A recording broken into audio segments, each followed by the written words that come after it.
I happened to look over the patrol member's shoulder and I saw this face with a weapon look through the grass. And I got up, and of course everyone watches each other. I got up and I started to aim and slipped the safety catch off my weapon on automatic. Anyway, I think they knew what was happening. They all started to turn around, look that way. Anyway, I opened up. Anyway, all stood up, and there was 3 or 4 there of VC. They'd stuck up on us. They're only about 15, 20 metres away, probably about 15 metres away, because they were that close I could see. Anyway, we opened fire on them, and we heard a lot of other voices. So we put our packs on our back. We'd only been in there half an hour, just close to an hour probably, and then we decided, well, where they'd come from the LZ, so he couldn't go back that way. I think the VC thought they'd hit an SAS patrol, because they knew they must have found our sign later after we left the area, and I think they thought they were lucky that they were going to capture an SAS patrol, because we had quite a bit of, I understand we had quite a bit of money on our head, and it would have been a real coup for the VC to capture a patrol. So would you believe there was firefights between not only the locals but between the Americans, between American and between firefights. Unbelievable. I mean, in civilians, we'd have a few beers and disagreement, and out come it was like Dodge City, out come the guns and blast away.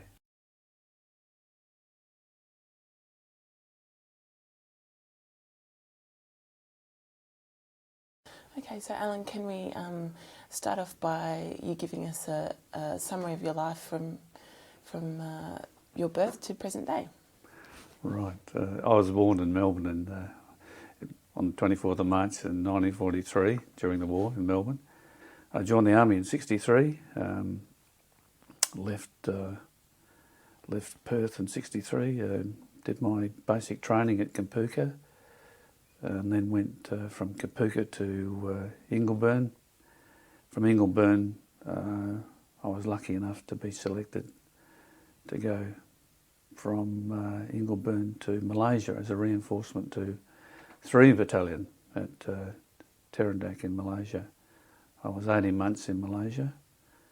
I came back from Malaysia to Ingleburn actually to do a junior instructor's course, because at that time, you might recall that we had Malaysia, Borneo and Vietnam.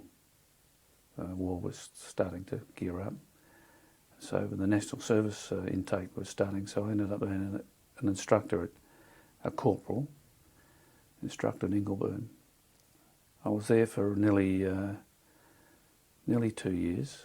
That was before I got a chance to interview for the SAS regiment. From there I went to the SAS regiment. I spent, while I was in the regiment, I moved around quite a bit among the squadrons, but the first squadron I was in was 1 squadron. And then while I was in 1 squadron, I was in New Guinea, pre-training for Vietnam. My stepfather was killed in a place called Mount Barker when a tree fell on him, so I had to come out of New Guinea fairly quickly and go home, because I was the only child. I'm the only child in the family, so I had to go and look after Mum again, her second fatality, or second husband that got killed. Tragic circumstances. Then I joined 2 Squadron, which is the squadron I went to Vietnam with. I trained up, went to New Guinea again. I went to Vietnam during '68, '69, and then after '68, '69 I came back. I was then in the regiment. I trained up again, preparing for Vietnam. I was going back with 2 Squadron, but something else came up, which I'll explain. And then I went to 3 Squadron, which we trained again to go to Vietnam. By the time we got back, a whole round of New Guinea and pre-Vietnam training again, the war in Vietnam was called off. So then we went into specialised training. So then I stayed in the regiment. I went in as a corporal, kept my rank, and promoted to a sergeant just before I went to Vietnam. We did some specialised training. We went into a specialised training at that stage. Then I was promoted to warrant officer. I did my warrant officer course in 75. I was at regimental headquarters in 75 as the assistant adjutant come family liaison officer. I left the regiment, went to RMC, Royal Military College in Canberra, for 2 years. 2 years I then joined the Commonwealth Police Force from RMC, and I stayed in the Commonwealth Australian Federal Police Force for 22 years. And then during that time I served in the active reserve of the Air Force as a flight lieutenant police officer for 10 years. That was my other job when I wasn't doing AFP work. So then after 22 years I retired here up to Port Stephens with my wife. And that's now I'm in the Coastal Patrol doing active work as a crew and radio operator at the base. And virtually that's it, I think. Now, it was around this time that you were approached, I think, by the SAS? Well, I wasn't approached. I have no idea of how you actually came to be interviewed by the SAS, so could you tell me what happened? Yes, it was a stage when I didn't know that I think the rumour went around that the SAS selection team were going to arrive at the infantry centre to select people. Matter of fact, they're looking at selecting NCOs, but trainees, which was, that would graduate from the infantry centre. Anyway, I got to hear about it, and another mate of mine got to hear about it. He was with me from, we'd come from 3 Battalion, and I went down and asked the OC at the time, the depot commander, could we get an interview? When I said for myself, and I mentioned Ian Ramsey was his name. I said, yeah, we'd like to interview, and he said, no way. Would we release you anyway? I was very, very disappointed. So we were talking before about being interviewed for the SAS. Now I know you're a bit foggy on the memory of the interview, but could you describe to us what you actually do remember about the interview that you had with the SAS? I think being the run-of-the-mill type of interview, I remember there were 3 people there, and I remember there was I can't even remember the name, but there was a psychologist, and I think it was the CO or the 2IC of the regiment at the time, and one other person I can't recall. But we sat down and they answered off, I think for about an hour, a plethora of questions, where I'd been and what I'd done, and so on. And I never thought any more about it. I really thought that was a sort of a lead-in for a more in-depth sort of interview, and I never thought anything about it after that. I mean, I wanted to go to SAS because I'd seen them there when I was in the CMF, and I thought, oh, well, gee, that, and being in West Australia, I thought, oh, gee, that'd be good. But I really thought they were the place where I wanted to be. I think after when I was at the infantry centre, when I was training there, and I thought, well, where else could I want to go to? That I can learn more, or I can do something different. And at that stage, the definition of what SAS was going to do, I think sort of in the coming years wasn't all that clear. But it came clearer to me later. I mean, when I say later, I warmed the idea that I'd like to, operate in small groups and things like that. And I thought, oh, gee, that'd be better than what I experienced in Malaysia and Borneo, where if you ever ploughed along in a company or a battalion at night or during the day, and you're one behind the other, and you stop, then you start, and you never know what's going on up the front. But I'll highlight that more later on when I went back to Vietnam, and I was attached to a New Zealand company, and that sort of thing happened as well when I was taking them back into another area. But I had that same sort of deja vu, if you like. Mm. So, and you've touched on this briefly, but what exactly was it that attracted you to the SAS? I think it was my prior knowledge that I'd had back in my early days. Then the SAS didn't, as I recall, didn't have a very strong public relations campaign. You know, they weren't.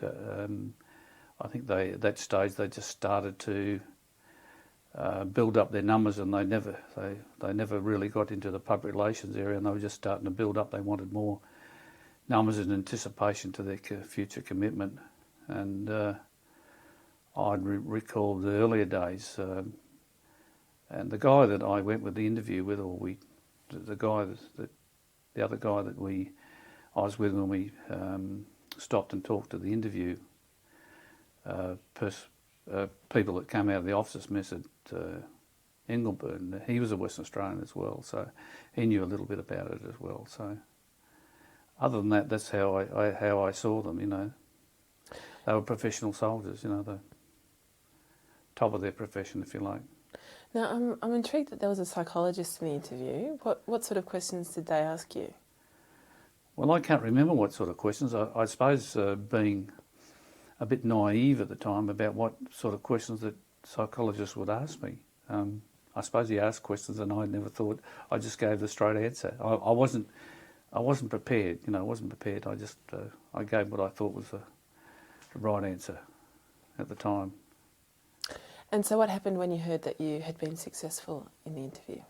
Well, we were then, again, we're on the move. You know, the army works like that. You get something through the orderly room and you're told to be somewhere. Here's your rail tickets. Be there, and, you know, a vehicle will pick you up and drop you off. So there we were. We ended up in West Australia about a week later after the train travel. And was that where you did the cadre course? Well, they used to call it the cadre course, and it's really the selections course for the SAS at that time. We weren't there very long, and when we were, I think only must have been a matter of a day or so, and we were into the training.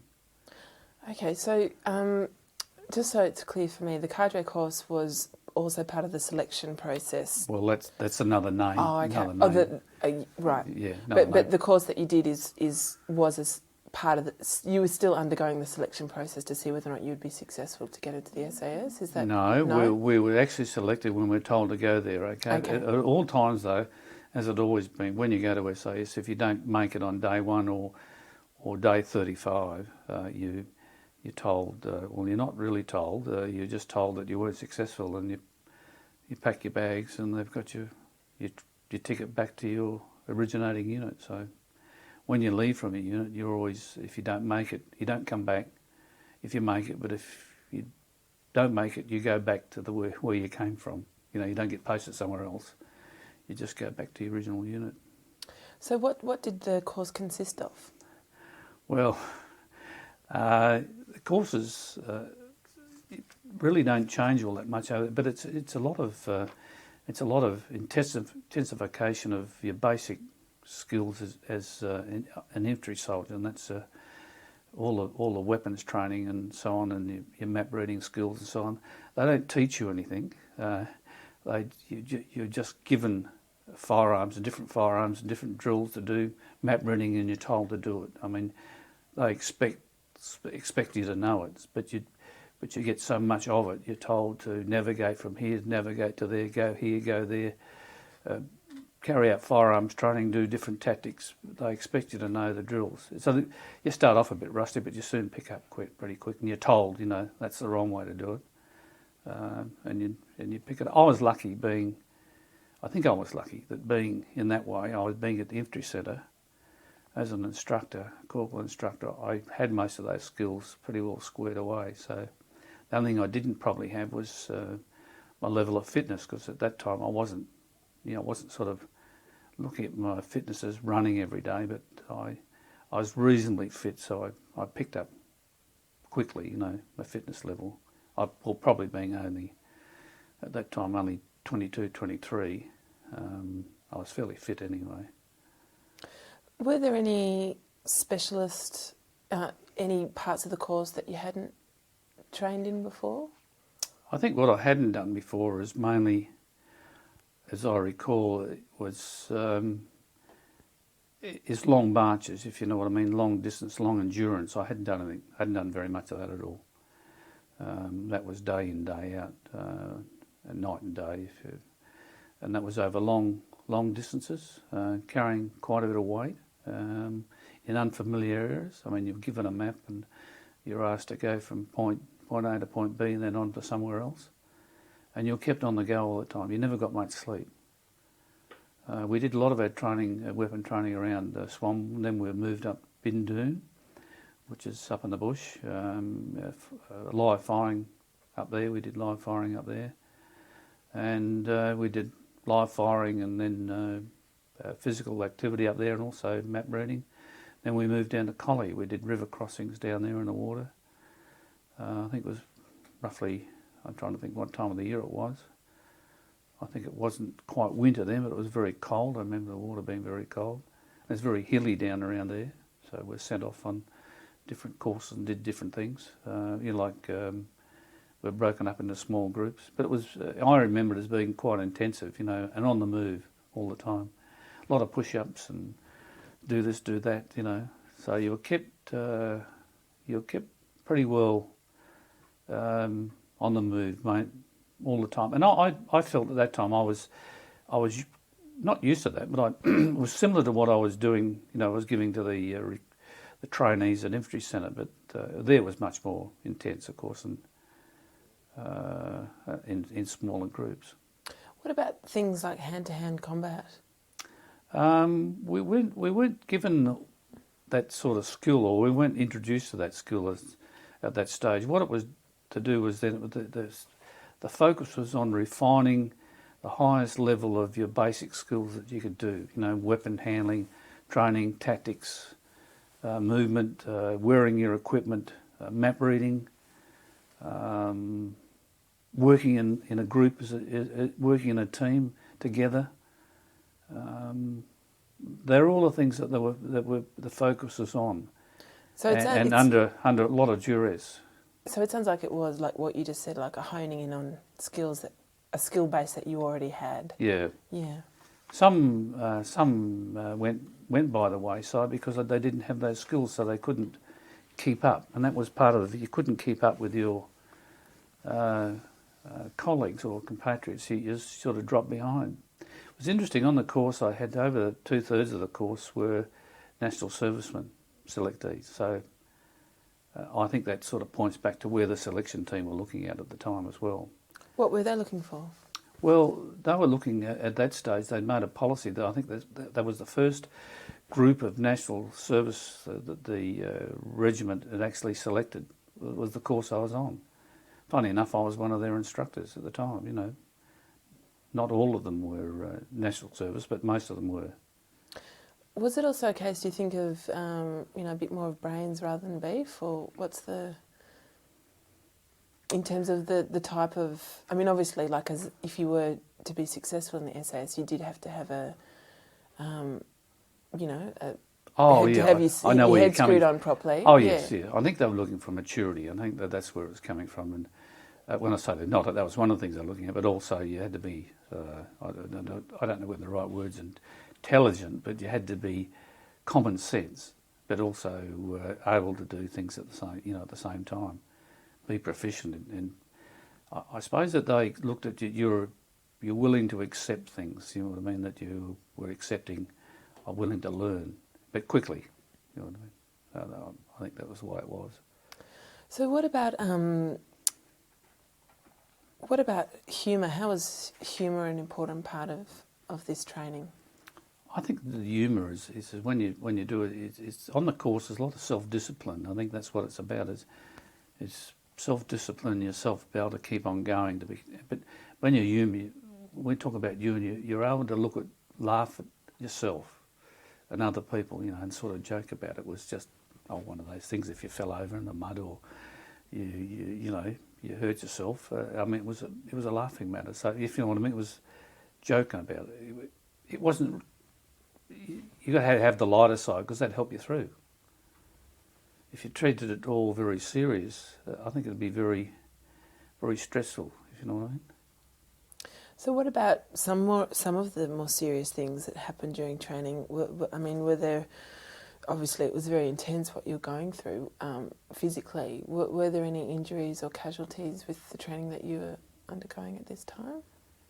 I didn't get any injuries, but there always are on a cadre, on a selection course. There are injuries, and that's unfortunate for those involved because it puts them straight off the course. You know, once they twist an ankle or they twist a knee, something like that, you just got to be. You've got to have all your faculties, and that's the problem. If even if you got flu or got a bad cold, that would take you off the cadre. You know, if you couldn't overcome it, it's just a lot of demand. You got to be, let's say, you got to have everything going for you, and that's the best way I can put it to make it. So, in terms of length, I think you mentioned it was a 6-week course. Is that? I think right, I'm trying to remember. I think it was about 6 to 8 weeks. Yeah, 6 to 8 weeks course. Yeah. Once you completed the course or you were successful, then it was only a matter of days before you went off to. At that time, you either went off to Hillsville to be trained as a patrol medic, or mostly you went off to do your basic parachute course at Williamtown. And can you describe the training course that you did at Williamtown? I think a basic parachute course is all a bit terrifying when you first arrive there. You see some of the apparatus that you've got to jump out or you've got to train on. What we used to have, what they call a Polish tower and the exit tower. I can even remember the names. There are sort of things you jump out the door and you leap off without any second thought. But the instruction that you received at PDS was all in mindful of your safety, and it was all done. You could do it without even thinking. I think that was, if you're used to that sort of training you'd done as an infantryman in contact drills and other sort of drills, ambush drills or whatever you had to react to, you had time to think about what you wanted to do, what you could do, but it was impressed into you, you know, as a drill. So you had a lot of confidence in your equipment and what they were telling you, because that's the way it was taught. Yeah. So, when did you hear that you would be travelling to Vietnam? Oh, I think I was posted originally. I was posted originally to 1 Squadron. When I went to 1 Squadron, I was lucky enough to, I don't know whether lucky or luck might have it, but I was posted with my rank. Normally when you go to the regiment, you're told, and which I was told, that you go back to being a private or a trooper in this case, a private, and you start your rank all over. But I kept my rank, so I got posted to a patrol. It was funny going to a patrol of older people that had already been overseas to Vietnam, to Borneo. In this case, it was 1 Squadron. And I wasn't actually the 2IC. I think they looked at me. They weren't sure at that time. Originally, I went to 4 Squadron, which has never been raised since then, or ever since. But it was a sort of a holding squad at the time. I went there for a short while, and we did some training there, and they saw what we were made of. And then we went off to. I was posted to 1 Squadron. Not long after that, we started doing a lot of exercises down south. Then we went off to about that time. We went off to Papua New Guinea. We went off to Lae. I remember going. We went to Lae and we were flown to Lae, and it was a straight flight from Swanbourne to Lae in one hop. I think it took us about 6 to 8 hours sitting in the back of a Hercules. Anyway, when we got to Lae, we were. I think I recall it that we were. Yes, that's right. We ended up camped in the chook sheds, in the poultry shed, in the poultry on the Lae showground, and we worked out of Lae, and that went a lot into conditioning to tropical conditions. So we did a lot of small patrols around Lae, and then we were. The back of Lae, and then we were sent off on a long 2 to 3 week long march through the eastern highlands. At that stage, I remember on that we were sent with a a police buoy, because we were going up into hen hunter territory, and we're actually going up there to hearts and minds. We're giving medical attention to the locals, and also taking a census. So I recall we started out from Wau. We were flown into Wau, and then we trekked overland from there all the way across overland, and we were meant to be down in Salamoa, I think it was, about 2 to 3 weeks later, all by foot, up through the trails up into the mountains. That was pretty demanding, because we were only a five-man patrol. But on this patrol, I got a message that my stepfather had been killed. When we were up in the highlands, and the squadron commander at that time was Major Dale Burnett, put into motion to have me extracted out so I could be sent back to Australia to the funeral, to go back to my mother. I think my mother must have asked that if I could come home. I don't know what the story was. Anyway, it took. We were trying to find a place to cut down and make a landing zone. We're right up in the highlands. I mean, these huge trees. We decided on a place. The patrol commander had. He decided on a place, and we started cutting down these great big rainforest trees with machetes. It took us a day or so. Anyway, we're trying to guide this helicopter. It was one of those little Sioux helicopters with a bubble in the front. We could hear it buzzing around somewhere. It made a couple of hops to get up there into the mountains, and they took us 2 days before it found us in the fog and everything. Anyway, once I got on there, they flew me back down to the coast, or down to another area, and then into a bigger helicopter, or it was a plane fixed wing, and we flew back into Lae. I flew back in the airport. When I got off the plane, off the single engine plane, the aircraft was waiting for me. The TAA, the squadron commander was there, was standing with my suit of clothes, my civilian clothes. I'd been out in the jungles for about 2 weeks. I wasn't very nice to smell. I had growth of 2 weeks, and I was, my greens and everything else were pretty tatty. I dropped off all my gear, that is my webbing and that, and I hopped on the plane and grabbed these suit of clothes, and I sat next to this passenger on the plane, this guy, and he looked at me, and thought, oh, good.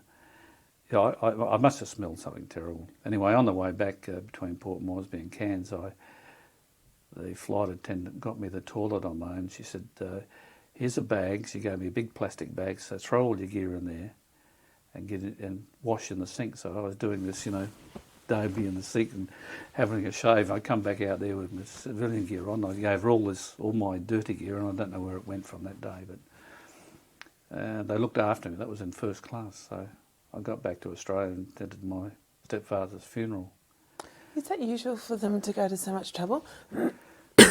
Well, I don't know whether it was or not at that time. They went to a lot of trouble for me because I was in New Guinea and I was able to come back. So, but I thought it was. I was very impressed by the arrangements. That I didn't expect to. And when they pulled me out, I couldn't believe it. But when I went back to my stepfather's funeral, of course, I was sort of taken out of that squad and then transferred to another squadron. So I went to 2 Squadron, and they'd only just come back from Borneo. So when I was posted to 2 Squadron, and then I started all the training all over again. Some advantage to me, I suppose, in things that happened or whatever, but I ended up being, after that short period of time, I ended up being a patrol commander in a very short period of time. So, and then I went off to New Guinea again and went through the whole rigours of training. In Lae it was again. This time we stayed in tents on the, matter of fact, out in the oval itself. But funny part about that was we got washed out with a heavy rainstorm. All the duck boards and everything started to float. Flooded us out. Anyway, we dried out and got on with it. But it was very much similar training at that time.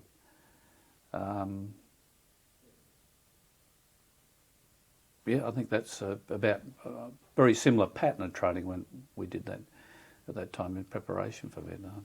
So I think it was just working in the jungle environment, you know, and at that time we were working against the PIR, the Pacific Islands Regiment, as enemy, so they were a good enemy at that time to work against. Very, as I found out later, very much like we would expect in Vietnam. So, how did you? When did you travel to? How did you hear that you would be going to Vietnam? Well, I think it was known. I mean, we knew what dates the changeover dates were for the squadron. So that was a 12-month program. So we worked on that. So when we were back in Australia, it was that was the time that I'd previously, in that meantime, I managed to be able to meet my wife, my future wife, and when I was in Vietnam, when I was in Papua New Guinea, I got this letter to say, "Oh, I'm pregnant, dear. Oh dear." So I had to think about getting married before I got back, and we were due to go away in February. This was in November, so there had to be some quick wedding arrangements made as soon as I got back. How did you travel to Vietnam? What we did, at that time the Tet Offensive was on. I don't know whether you might recall during Vietnam the 1968 Tet Offensive was significant in the war in Vietnam, and there was a big push in February. That was a celebration at Tet, and I think it was around about 14th. I think it was St. Valentine's Day. But anyway, when we flew to Butterworth, it was a change of plan. We flew by civil air to Butterworth because at that time Ton Son Nhut was under threat, was being overrun. So we couldn't land by civil air there, so we had to go on to Vung Tau. So what did you see at Butterworth? What I did see at Butterworth, a plane during the Tet Offensive. There's quite a few Australian casualties, and on the way back, they used to come back by Hercules, and it brought the reality when it came back. The plane, one of the Hercules there, and we were due to go up. We stayed overnight in Butterworth before we flew in by Hercules. We got the whole squadron on board, or the advance party. And there was a plane there. I don't know how many coffins or caskets were on, but we were coming back from Vietnam to Australia, so they were dead Australians. You know, so we knew we were going into a pretty demanding war zone at the time. So I thought, oh, you know, Tet Offensive was very, very it's intense at that time, you know. So when we took off next day, we actually flew into Vung Tau. But when we flew into Vung Tau, we were told that we would be making not a direct approach. We would be coming in by we were told more direct approach. But what they were doing, worried about, because during that time there's a lot of fighting in the province, you know, in Berea, and the task force was flat out trying to hold the Tet Offensive. So when we flew in, the approach was we flew in on a circle so that they wouldn't attract any ground fire. So of course when we got out of the plane, we unloaded the plane, we're looking, everything was, you know, we had ammunition, we were armed up, but when we got out of the plane we thought the Viet Cong were going to run over the end of the airstrip, you know, and but of course that was just apprehensive, I think, you know. You weren't too sure what was going, because the aircraft traffic at Vung Tau at that time was very, very, the aircraft coming and going everywhere, so very intense. So Alan, if you could give us what your understanding of the Tet Offensive was. Well, I understand it was a Buddhist. I'm not sure with the Buddhism, but of course, but it was a religious festival where it was a holiday time, and that's when people in Vietnam, you know, took holiday or celebrated or went on holiday when they, you know, like took a couple of days off. I don't know how long Tet was meant to last for, what the period of celebration was, but it was at this period that the VC and the NVA launched coordinated attacks right across Vietnam. Very well coordinated. the actual offensive, as it called, that lasted for up to 1 or 2 weeks, nearly 3 weeks. But it made a big marked effect on the war because I think this push was meant to, I don't know, it was meant to, they were going to gain any ground because it was very, very, if you know what I mean, it was very suicidal. When I say suicidal, such a push that I don't think they were ever meant to hold ground, but they took a hell of a lot of casualties, the VC and the MA, but it really threw the American and Allied armies really off balance because I never thought that they could mount such an effective attack. So what was the first thing that you saw when you got off the plane? Oh, well, I just saw just a busy military airport, lots of helicopters and things running around everywhere, which we'd never seen any time before. Except later when I was later in Vietnam, I saw, some bases like Ben Hoa and places like that. I'd never seen so many planes and fighters taking off. It was just like unbelievable. Everything was moving all at the same time. But they were huge military bases. Quite unbelievable. And what was Vung Tau like? Well, we didn't get to see much of Vung Tau. That was only later that I got to see Vung Tau.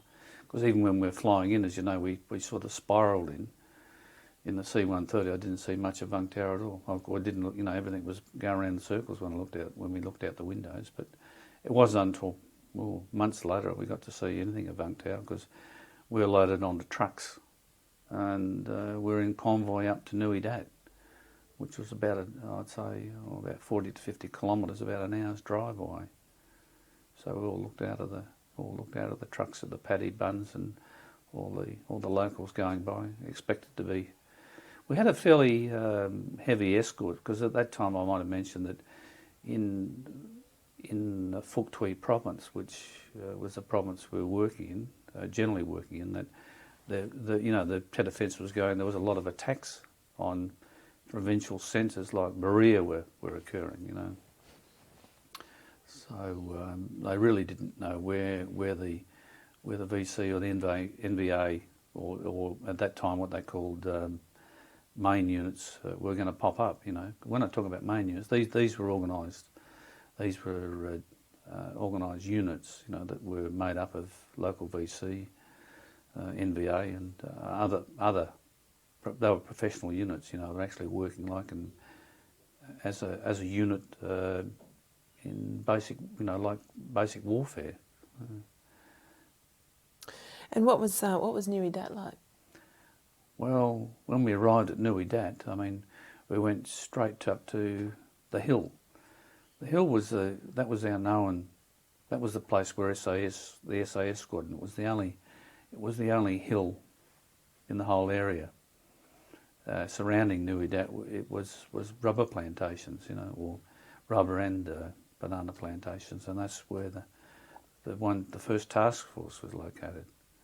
So when we arrived at Nui Dat, we were shown I was in the advance party, so I shared a tent with someone else from the squadron that was already there. It was all a bit eye-opening to say, well, this is it. They'd only recently moved up there, up to the hill. The squadron that we went to relieve, they'd moved up from an area down below. So this was some months before. So this was a completely new area, and they were working on it, setting it up for ourselves, for the SAS. You just said it was eye-opening. What was eye-opening about it? Oh, I think because just it been Australian task force when we got in there, just going through the checkpoints, the amount of wire that concertina wire, that barricades or your barricades were around the place, and then the amount of when we drove in there, we drove past Kangaroo Pad, which at that time there were still helicopters on the pad. That's where they came in to refuel. They weren't based there; they were based in Vung Tau mostly, because they wouldn't leave the aircraft overnight there because of vulnerability. But the fuel depots were there, and the amount of military traffic. You've got to remember, when you're in SAS, there's only one regiment in the West, and you're only talking about 1,000 men, and you don't see very much military traffic except ourselves, which we don't have very much. But when you go to an overseas base, a large Australian base, a brigade, a bit like was in Malaysia, it was a lot of activity. There were artillery units and everything.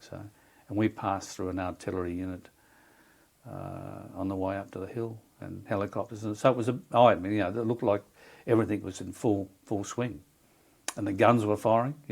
Like they were in support of operations that were already going on around the task force. So, how many men were based at the camp?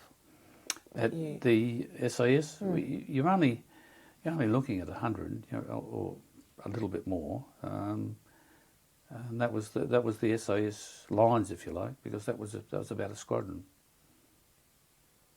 Now, what this may have happened later, I'm not sure, but what interaction were you having with the Americans at this point? Very little, because I don't know whether you're aware, but the first task force was all entirely Australia and New Zealand. That was its composition. So we didn't have all that much to do with Americans until later, until we got attached to the units, either to the SEAL units or to the long-range reconnaissance patrol, the alert patrols. So I can't say too much about the Americans at this time, because I didn't have all that much to do with them until later. We got to work with them. Also, they provided the light fire teams, which were the gunship support when we were inserted in on patrol. What about the New Zealanders? What were they like? Well, a little later, we had a New Zealand troop, which is about, I think their troop was about 25 to 30 attached to us. I can't really say much about the Kiwis, except they worked with us, and later on, they came later in the tour when I was there. I think they were there for about 18 months, 2 years, then they pulled out. Yeah. But we worked alongside them, they worked alongside us, and they had their patrols, and they went out on patrol in areas of operations that we did as well. Just describe the camp at Nui Dat. Well, describing it, Nui Dat, the whole of Nui Dat? The base. The base, up on the hill itself. Well, each area, like there was different troop areas. There was a central area where there was the headquarters and the officers' mess and the cooking area. They were all sort of those sort of concert huts and tents. We're all under tent, and there was bunkers where sandbag bunkers all around our tent lines, and the tents were sandbagged up to the side of the tents. And it was all set in among spiked bamboo, with tracks running in and out around the area.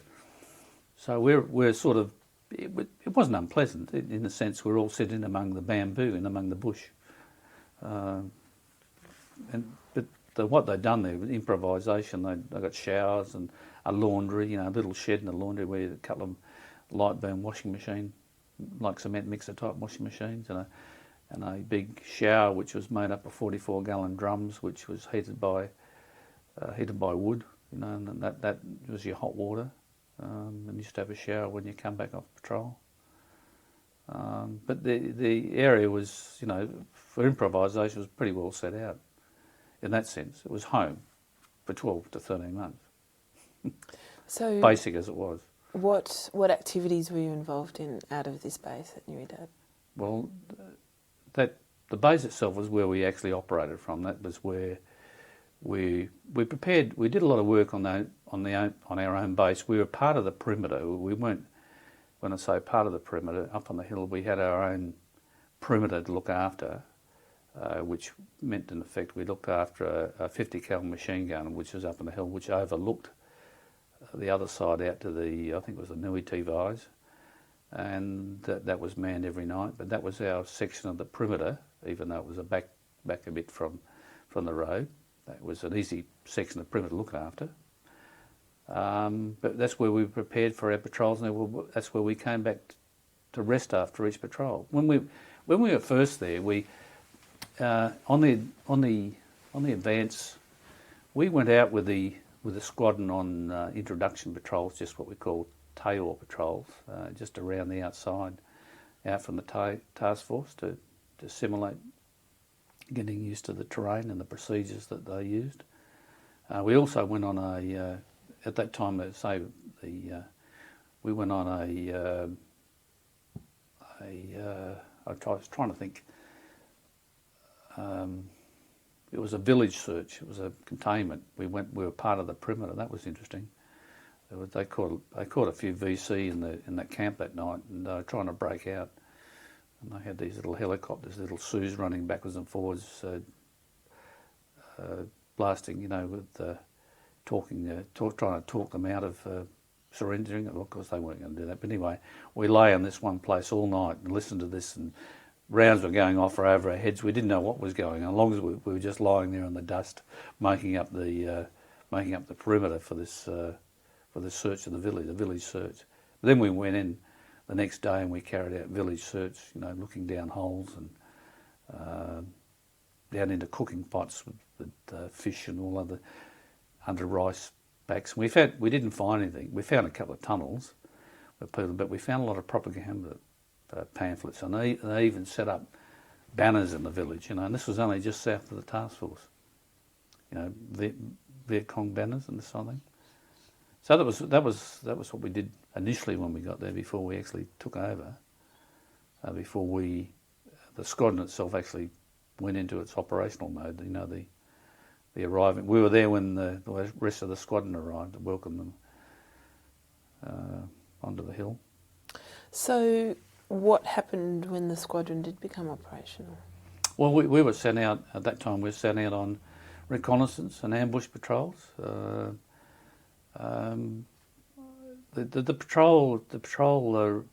sequence of the patrol at that stage, when you were patrolling, it took about normally 2 or 3 days. The time you completed briefings and did your reconnaissance. What you first did, you were briefed by the squadron commander on the area that you were going to, your area of operations, your AO.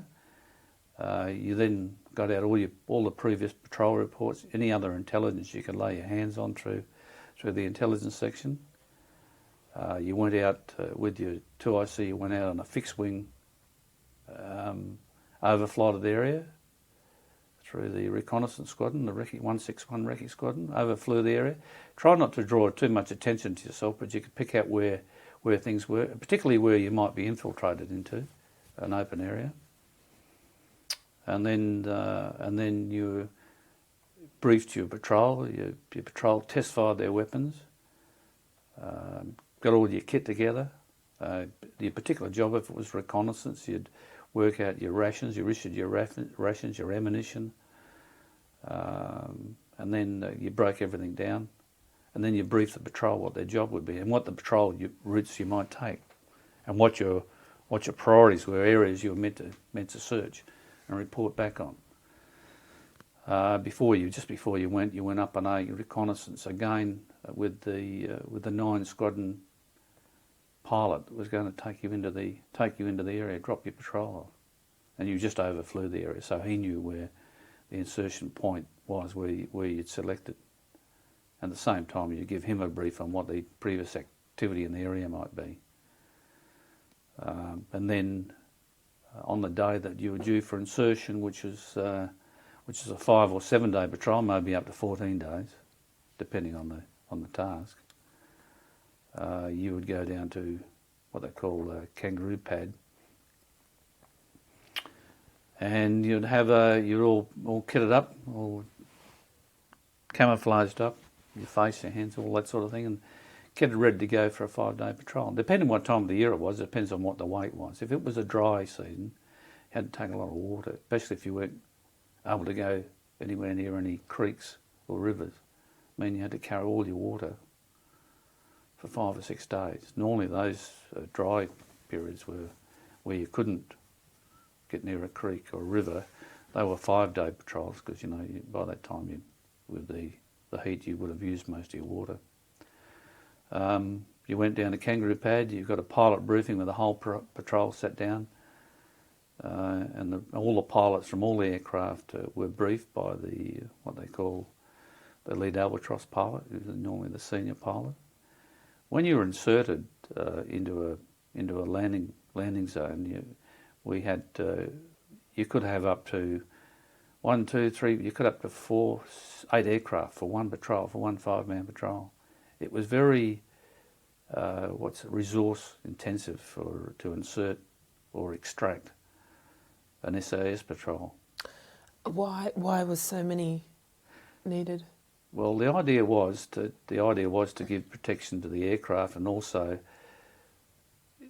the idea was to insert a patrol with a deception plan. The deception plan was that the aircraft that was going to insert the patrol would be the lead aircraft. They'd fly at a treetop level. When we took off from Nui Dat, we're all loaded up. You'd have the lead aircraft, the lead stick with the patrol. You'd have a second aircraft. And normally you might have a first aircraft and a second backup aircraft. Plus you then have a lead albatross, and he would fly probably from 2,000 foot out of RPG range or ground fire. That idea, and then back up to that would be a light fire team. Initially, when we first started, we were using American light fire teams, which were gunships, helicopter gunships. Sometimes we had what we called the helicopter. We had the Playboys. These were Cobra pilots who were with black flying suits with a Playboy bunny on their pocket. Oh, very, very. Yeah. And they were in Cobra gunships. They would fly in on the insertion as well, just hang off in case we needed to be extracted or lay down fire on the ground. So they actually had a Playboy bunny embroidered on their pocket. Oh, that's right. Yeah, that was the typical. And they actually had it on the aircraft, along the nose of the aircraft, all black. The aircraft were all black with a Playboy bunny on the front. That's so funny.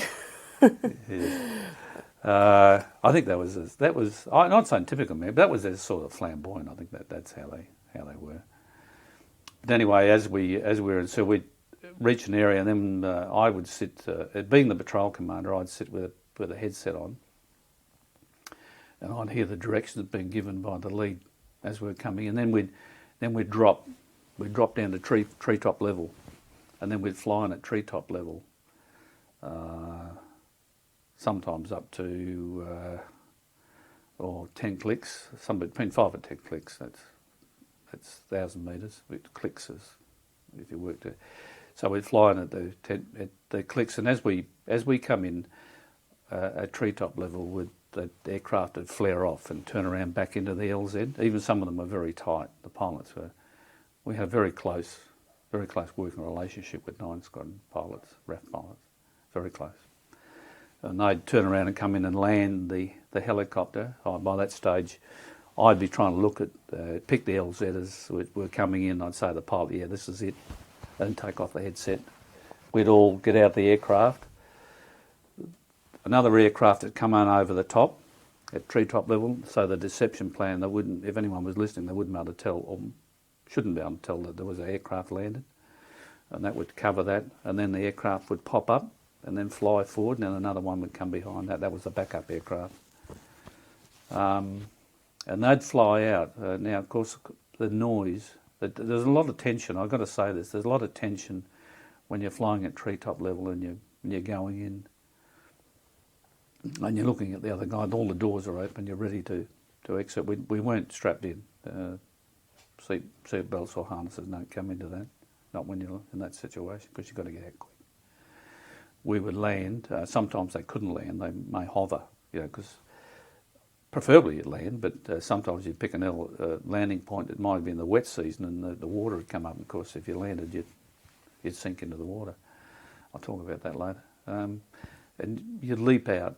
You'd leap out where the aircraft would come in the heading you'd want them to come in if it was possible with the wind.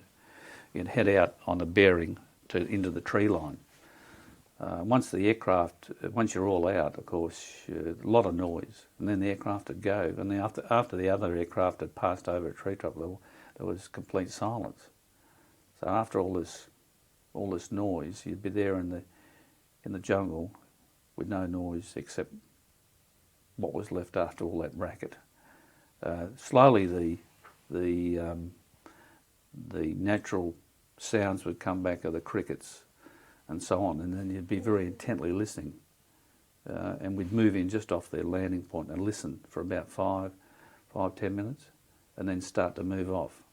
During that time, the aircraft would go into a holding pattern about 15 minutes or 5 to 10 minutes away, and I'd have my ground to aircraft, what we call an ERC-10, just on standby.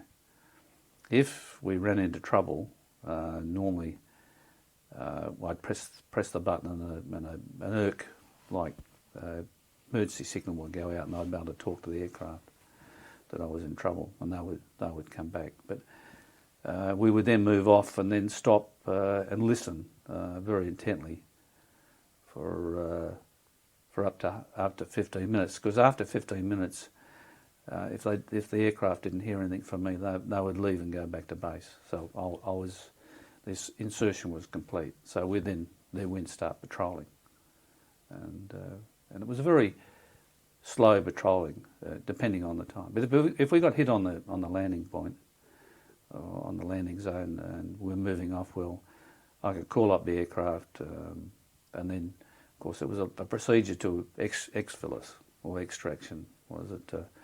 We had to go back out to where we thought we could be. Sometimes we couldn't be extracted from the same landing point. We had to move around or have a backup because if you had a contact, sometimes you had a contact, the activity there from the enemy would be too intense, so you wouldn't bring an aircraft back into a danger zone, even though you felt when you were on the aircraft, you felt that was your job was done and you could take you away. You felt relieved, but really you were more vulnerable than ever.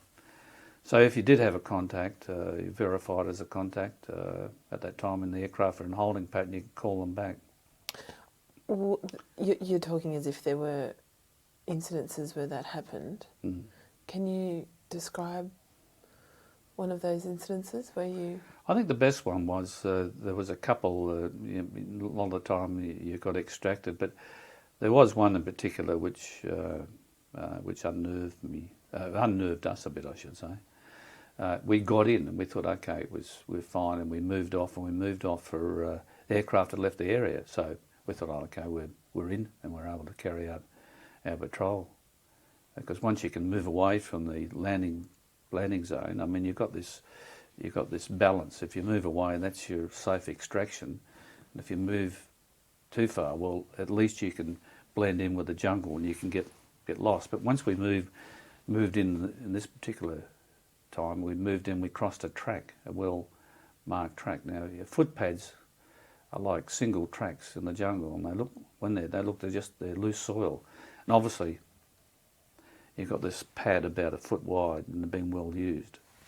So it gave an indication there was a camp in the area, a VC camp in the area, somewhere close, or this was a main thoroughfare track from one place to another.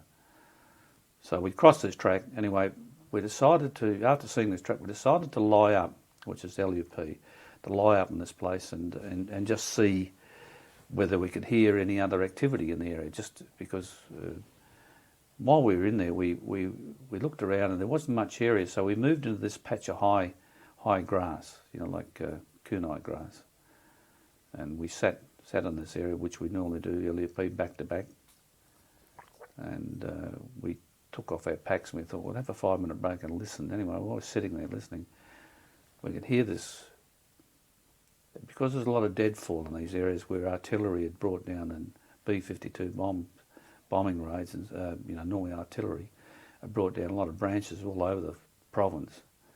You get a lot of undergrowth, especially in the dry season, I think, because I think that's when you can hear people on the dead leaves as well. Anyway, you can hear this cracking a branch every now and again. We dismissed it because I thought, oh, it's probably an animal. It might be a deer, or even an oxen. Sometimes you get wayward oxen had gone feral. And I kept on every now and again getting louder. Anyway, I happened to look over patrol member's shoulder and I saw this face with the weapon look through the grass. And I got up, and of course everyone watches each other. I got up and I started to aim and slipped the safety catch off my weapon on automatic. Anyway, I think they knew what was happening. They all started to turn around and look that way. Anyway, I opened up. Anyway, all stood up, and there was 3 or 4 there of VC. They'd stuck up on us. They're only about 15, 20 metres away, probably about 15 metres away, because they were that close I could see. Anyway, we opened fire on them, and we heard a lot of other voices.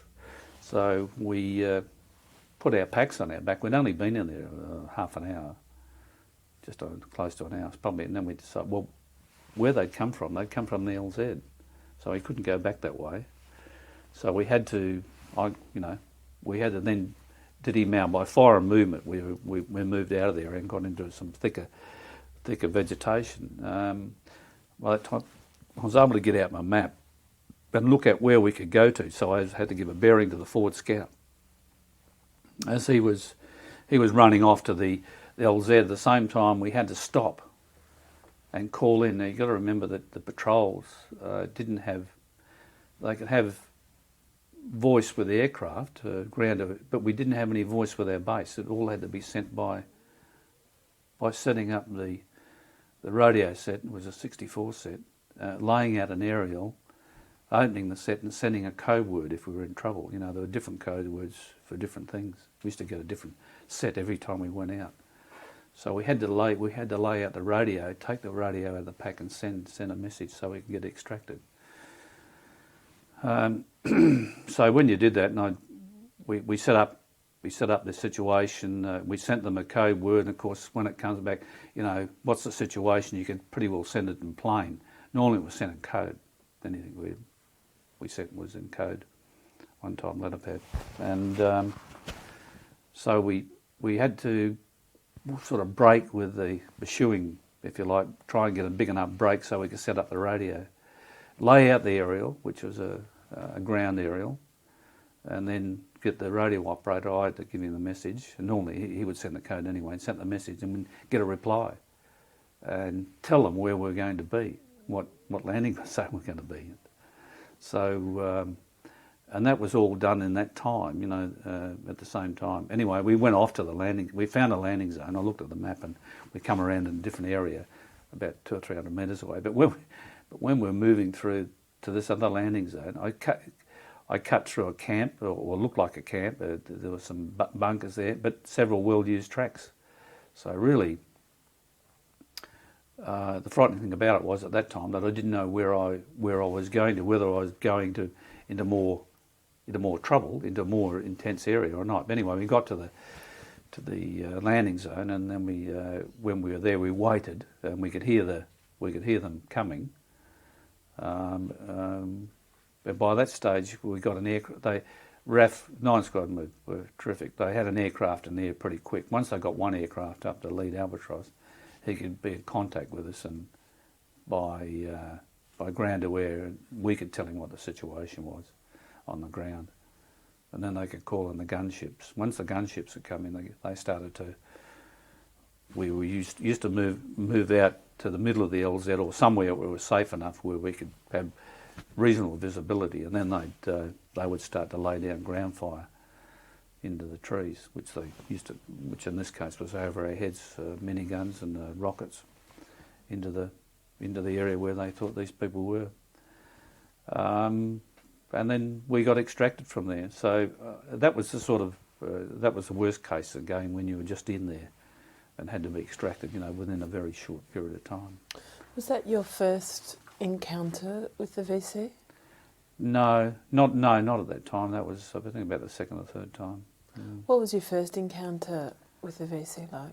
Well, we were watching the VC at that time, and I think at that time when we first encountered the VC, though we worked out in this case the case we saw, like they used to wear the obviously black and webbing, and they had normal AK sort of weapons. But when I first saw the VC, they were a mix. They had had slung weapons. One was patrolling. There were about 4 or 5, and a couple of women. And what they were doing, they were cutting wood. When I say cutting wood, I didn't realise, but they were cutting wood for their camp. We were on a track and we were watching them, and they were moving backwards and forwards, carrying wood. And they were setting up a bunker system. A lot of that sort of VC setup, as I gathered later, I wasn't sure who they were or whether they were part of a bigger group. The camp wasn't very far away. There were also dogs at that camp, so at that time it was a bit of a worry to me if the dogs got the scent of us or started barking. But they were carrying logs and this sort of thing, escorted backwards and forwards with a couple of armed people at each time. But the camp we worked out later, wasn't very far away from where we'd come in. I think we'd only covered that day. I think it was late that afternoon that we'd run into this group. So I stayed there for a couple of days and reported on that incident, on those people there. So, just having a look here at my notes. What would have been, at what point, during this sort of first period of Vietnam, did you realise that you were in a war zone? Well, it might have been right, as soon as you arrived, it might have been... Well, it was right as soon as we arrived. Yeah. There's a lot of activity. There's artillery and aircraft coming and going, and you can hear activity like B-52 bombing range. You can hear aircraft and bombs falling, if not all the time, but there was always sort of gunfire, if you know what I mean. Even if it might have only been test firing or in the task force, there was always that activity. So for you, when did you first fire your weapon at the VC? I think the first time was one insertion where we had the lead scout run into somebody on the edge of the VC, and we fired. But it wasn't until that second I mentioned on that second time that occurred.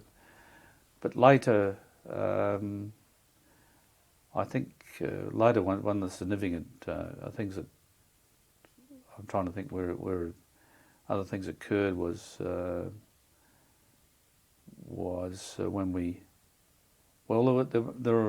there are times when we were in reconnaissance we didn't fire, but there are other times when we looked like sprung ambushes and things like that. Some were successful. I never had a really successful ambush in case I didn't catch any VC in a group, except later, much later, which was, but I'll tell you about that, was when we were involved in sighting up to 200 or 300 VC at the time, NVA as well. But earlier, again, there was quite a few instances where we got caught on the landing zone. They were very much like I spoke about before. There were a lot of sightings. We reported on, when we were out there, we used to report on anything we could hear, gunshots in the area. Sometimes we went into an area where another patrol got hit. It was a bit hard to know that patrol was being under fire, and we couldn't do much about it. We're too far away to be involved or to back them up. When there was a time when we had an ambush on the fire trail, an ambush, and we couldn't go back in to recover. They were on ox carts actually, and that was the aircraft. We actually crashed half of the patrol. The aircraft it didn't get hit by ground fire. We thought it did at the time, but it took off after extraction next morning, and suffered a malfunction and crashed. Bit unnerving to sit there with your headset on and to get at Mayday when the rotor blades stop and there's all this quiet swishing sound if it goes into auto-gyration. And so you actually heard that that plane coming? That I was on board. you were on board. Oh, okay. Yeah. I was sitting on the floor. I got the rest of the patrol inside. The aircraft got in the aircraft, and we were going down. We come down from about 3,000 feet on auto-gyration. I had the headset on because I could hear the Mayday going out. There were 2 aircraft, lucky enough at the moment, at that time.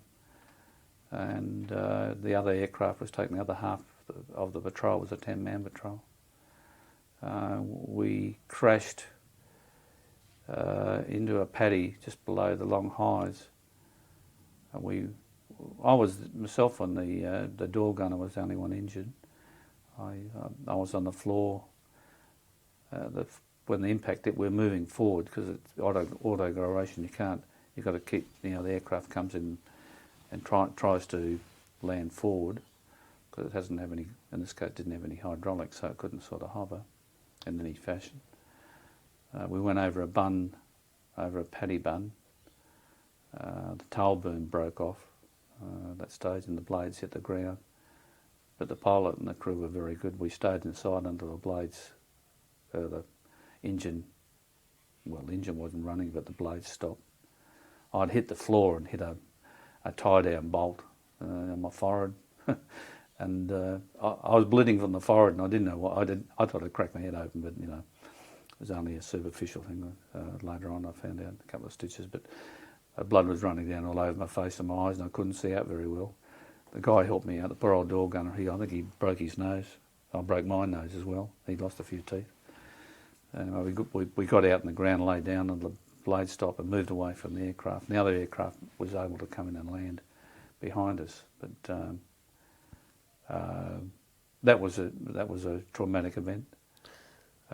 Close call. Close call, yeah. All of us got out of that okay, and that was due to the skill of the pilots, They were very close call. Mm. Basically, none of us were strapped in, because when you get on the aircraft, I sat on the floor. Because normally, our drill was that the last person in the aircraft was a patrol commander. You make sure everyone's on board in the aircraft, and then you got in. Because you do the head count. Everyone's on there, and I jump in, and I throw myself and lay on the floor, and then as the aircraft takes off, you sit up and just sit on the floor. The rest guys are sitting on the seat, and I think I had someone else on the floor, 3 on the seat and a couple on the floor. So I was lucky that I don't suppose no one got more injured than they did. Could you define for us the duties of an SAS patrol commander? Yeah, the SAS patrol commander, by rank definition, you're the leader of the patrol. But you're normally a sergeant. It doesn't have to be any NCO rank. It could be an officer or a captain in the days of Vietnam. But you lead the patrol. But the whole patrol normally will decide on a decision. When I say a decision, they will put the operational. You make the operational order out, but they will influence what you actually state in the operational order. How will they influence it? Well, I have you respect them as being one of the patrol. Everyone has an idea. If they don't, if they want to see something done differently or have an idea or how they should see it being done, they have their chance to say that. It's normally a group decision. It sounds like a Chinese parliament, doesn't it? But it doesn't really. You're still the patrol command. You still make the final decision, but you ask everyone for their opinion. On the day, of course, when an incident occurs, you normally would direct, but again, they do have some influence on what your decision is on, if the time is there to make because they may know something that you don't know at the time, or they can influence you to make a definite decision about something. Sounds like a well-informed executive, actually. Well, it does really, and that's what it is. If you say that, and when you ask me the role, the patrol, I can say we do this, we do that, but really, whatever the patrol task is, you actually direct the patrol what you're going to do. But in the end, it's a group decision. In some decision, if it's not, if someone is doubting, or has a doubt, or about their safety, or they're worried about the outcome, you need to clear that with the whole patrol, because if you don't, that will be there when you're actually doing the job, and you don't want that. You want to be all clear on what you're going to do, on how you're going to do it. That's good. I'd like to say we never.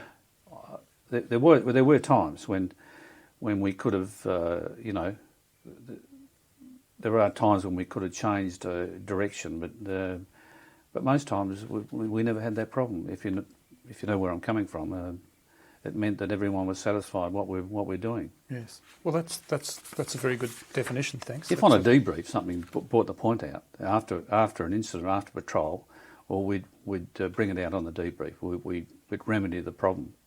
It was frank. It was open. You know what I mean? If I'd made a mistake, or they questioned my judgment, they would say it then. I think that was the way to do it. Most times. Some would rather be more tactful, but that was most times. Now, could you describe the process of actioning up your weapons? Well, when you action up a weapon, you're bringing the weapons, if you like, from the ready to the instant, and that means, well, the instant actually is when you can have the safety catch on or off, but as we know, as actioning up, you'd actually put one round, if you like, up the spout, as they call it, or in the chamber. So it only meant taking the safety catch off, and you could fire the weapon or the weapons, whatever it may be. And that was normally done before you ever went into an operational area. Like at Nui Dat, we didn't carry. We always had our weapons wherever we went in Nui Dat around the base. But let's say those weapons weren't actioned up. They had the magazine on. They're ready to go. It means we had to cock the weapon. But when you went outside the wire, if you like, or were inserted anywhere, in that case you would action up. But you know, there are always different cases. You've got to remember the safety aspect and what the situation would be at the time. If it was demanding that you do that, you would do that. Yes. Yeah. Now, could you list for us the areas of operation you worked in? Well, mainly it was in Phuc Tuy province. We virtually went all over the province. A couple of areas I didn't go into. I might be lucky or unlucky I didn't go into. One of those was a place called the Long Green, which was down on the coast, which was very close to where they had a minefield, which was a barrier minefield, which they originally set up. A lot of those mines were lifted from that barrier. That's a contentious issue because the mines were left in place without oversight, if you like. So someone couldn't lift them, even though they might have been set up to anti-tampering. But those mines were relocated in the nearby area, which is the Long Green. A lot of people lost their lives and limbs. You know, the battalion fellas stepping on mines, and we lost. One of our own patrol commanders, which was an officer at the time, a good patrol commander. He lost his legs in an incident which was very, very well. Let's say it was very shocking to us because it was an area that we found it hard to operate in if we were under the influence of an area where there may be mines. If you know what I mean, it really curtailed our operational effectiveness. When did this actually occur? This occurred while I was there. Actually, it was in the squadron I was in. We had two, as I recall, we had two bad mishaps. I think there might have been others, but the two that we didn't lose anyone on our tour of duty, but we lost. One chap was. When I say didn't lose anyone, we lost one person from our own friendly fire. That was Harry Harrison, as we call him, Harris, I should say. He was shot by a member of his own patrol, and Lieutenant Simpson, he was caught out with a mine and blew his legs off.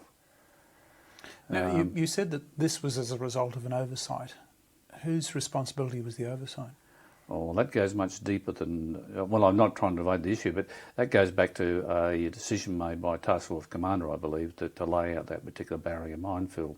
It was meant to contain or stop people moving through from a horseshoe area to another area, to the Long Highs at that time, and that was a stretch, it was a minefield stretched out, and it was protected by barbed wire. But what I'm saying is that normally, and as everyone understood, when you lay a minefield, you need to oversight it so no one can tamper with it. And this stage, of course, they did, and they lifted a lot of mines from that area. It's a very, very contentious issue, and I'm sure the person or the persons involved still sort of lie uneasily with that decision. They left a lot of mines. Well, I want to put it straight. They left mines in the ground underneath a concertina fence, which is to opt as a barrier to deny someone moving, in this case the VC moving from one area to another. But a lot of those mines were lifted, even though they had anti-tamper. The VC were very adept at doing anything like that. That's another thing they should have seen at the time. I think there were a lot of protests against it, but of course the powers to be won on the day. So, could you define the term lifting for us? When you lift a mine, you actually lift it out of the ground. These were M16 mines, for want of a better name, the jumping jack type mines, that they, when they're stepped upon, they've got three prongs that sit at the top. They stepped on, that fires igniter, which then sets off a charge at the bottom and sends up. It's virtually about the size of a normal mortar round, okay? And that goes off at chest height or at head height. So you can imagine how devastating they are. Sometimes when they're stepped on and the person's there, they go off on the ground and they don't get a chance to jump. So sometimes that's very lucky. Just moving back to the areas of operation, because suddenly we got about talking about that particular minefield. So if you could just list out what those areas were. Yeah, well, as I said, there was a Long Green, there's Long Highs, there was north to the, I think it was the Long Khan border, was then up on the Benoit border. Generally in Fuk-Tui province, even though we did go out of the province a couple of times, I went on attachment to 9th Division up in Benoit, attached to the LRP, Long Range Recce Patrol of 9th Division. And sometimes some of the other patrols actually went up on special jobs outside the task force area as well. But one of the notable areas, the Long High Hills or the Maytao Mountains, which are right up in the western part of the province, they're all, if you like, sensitive areas. Yeah. Why sensitive? I think I know that they were areas because they were areas where there were areas, not no-go areas, but they were areas where they knew there was build-up or infiltration moved into the area, but also mountainous areas where it was difficult for battalion-sized groups to operate. And it was also difficult for us in some ways, I think, because when we were in the hills, operating in the hills, it was difficult to get in and get out. You used the terms build-up and infiltration. Do you refer to the Viet Cong in that case? Yeah, oh yes, NVA. NVA. Yeah. Now, you've used the terms NVA and Viet Cong as separate terms. Yeah, well, you have NVA, North Vietnamese Army. They were infiltrated into the south, and they made up a body of a lot of the local main force units. They were very regimented in the sense the VC. They had the various levels. They had they had NVA and then main force, and then you had local, if you like, provincial units. And then they had village units, if you like. That's how their structure was. And they were sometimes, let's say, they were intermixed a lot of the time, which is natural. So you might find, except down the village level, they were local guerrilla groups that were simple sympathisers. You've got to remember they were opportunists. They would do a lot of supply rice or food, and may pick up a grenade and drop a grenade here or set off a mine. But very much like what's happening in Iraq at the moment. So the what's the word I'm looking? The doctrine has been around for a long, long time.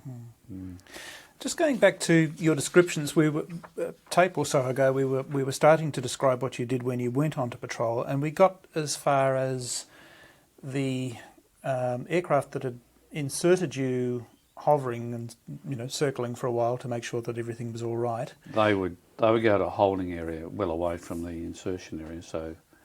So what happened after that? If they didn't come back to we went off to patrol then, and what you were actually doing, you're looking for any sign. If that was the mission that you were given, to look for sign, and then there may be a combined mission, reconnaissance, come ambush patrol, in which, when you're talking about an ambush patrol, whatever, if you held an ambush, it was not necessarily on body count. It was what you could glean from the bodies, whether it was paperwork or whatever they carried on them, or the uniform or whatever you could take back for intelligence reasons. You've got to remember that the task force commander was looking for any indication at all what units were in that particular area or moving through the area, because that helped. So was that your prime function? To gather intelligence? Yes. Yes, it was. Yes, it was. You could probably put us down as sometimes it's colloquially used as the eyes and ears of the task force, and that was mainly what we were trying to do. There was other intelligence areas as well. Other units were gathering intelligence from the air and from technical means, from infrared to even SNIFO, aircraft. But we were on the ground, and that the task force commander used us at his disposal to search out an area. And I'm sure you'll hear this from other patrol commanders. Or it's a special mission. If there's a radio in the area that the VC were using, or there were certain units in the area and they wanted even we went down to snatch, the snatch parties. They were something again. But not all those. I don't think any of those were completely successful. But we tried a few methods. I went out in a large one, which was nearly squadron size, I think. We were going to use CS gas, but it was in powder form. We had baseball bats because we didn't want to shoot them. We wanted to be able to gas them on a track, set off a small explosion, and as they were affected by CS, run out and bash them around the head with a baseball bat and capture them. We went through a whole rehearsal for this. Thank heavens we probably didn't come off. What exactly is CS gas? It's the same CS gas that you use nowadays as you see in street demonstrations, that they throw or they're projected by a gas gun. Or riot gas or tear gas? Yeah, same thing, tear gas, I should say. Yeah, tear gas, yeah. That's CS gas. Now, moving back to the patrol procedure. Yes. Once you'd landed, I believe you proceeded to a lie-up place. Yes, it was at appropriate time we'd go into a lie-up place. That was somewhere where we could feel reasonably secure. We used to backtrack on ourselves as a lie-up place, because that meant you can ambush your own track into the position, come back around on your own track. That's not an unknown technique. And of course, when you lie up in that place, you do that when you stop for radio communications, which is once in the morning and once at night and once in the afternoon, to report on what you'd covered, if there's anything to report. How did you choose a lie-up place?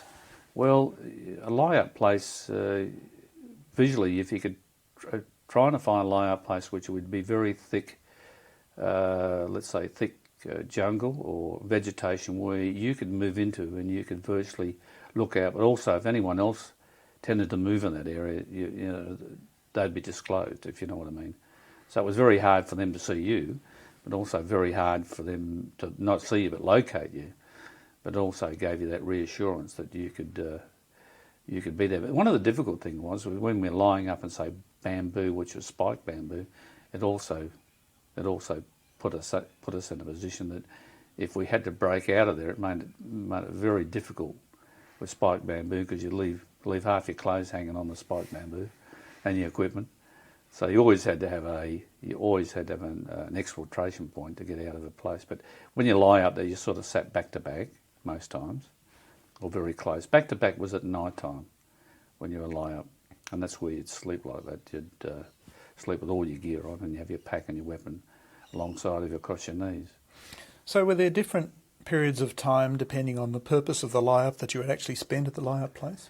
Yeah, so if it was a lie-up place, we'd spend probably a minimum amount of time if we had to send a sked, which was send our radio message back from one of the 2 skeds per day.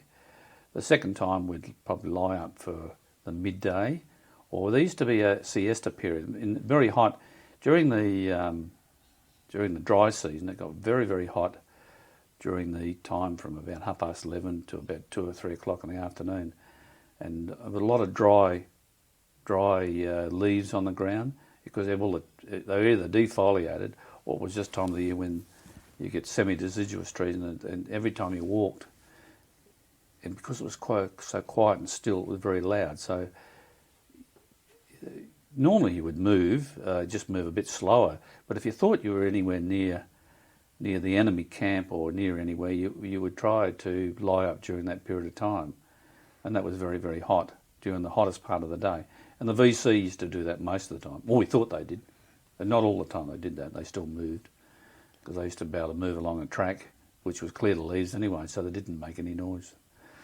So if you arrived at a destination on a patrol or at the insertion point, I believe there was a period of time in which you would lie up just to sort of suss out the lay of the land and what was happening. Yes, when you're in a lie-up, we'd in a place come back in our own track, we'd send out a sort of a 1 or 2 man clearing patrol just out in the perimeter. In case you missed a track, you could prop alongside a track or a cab.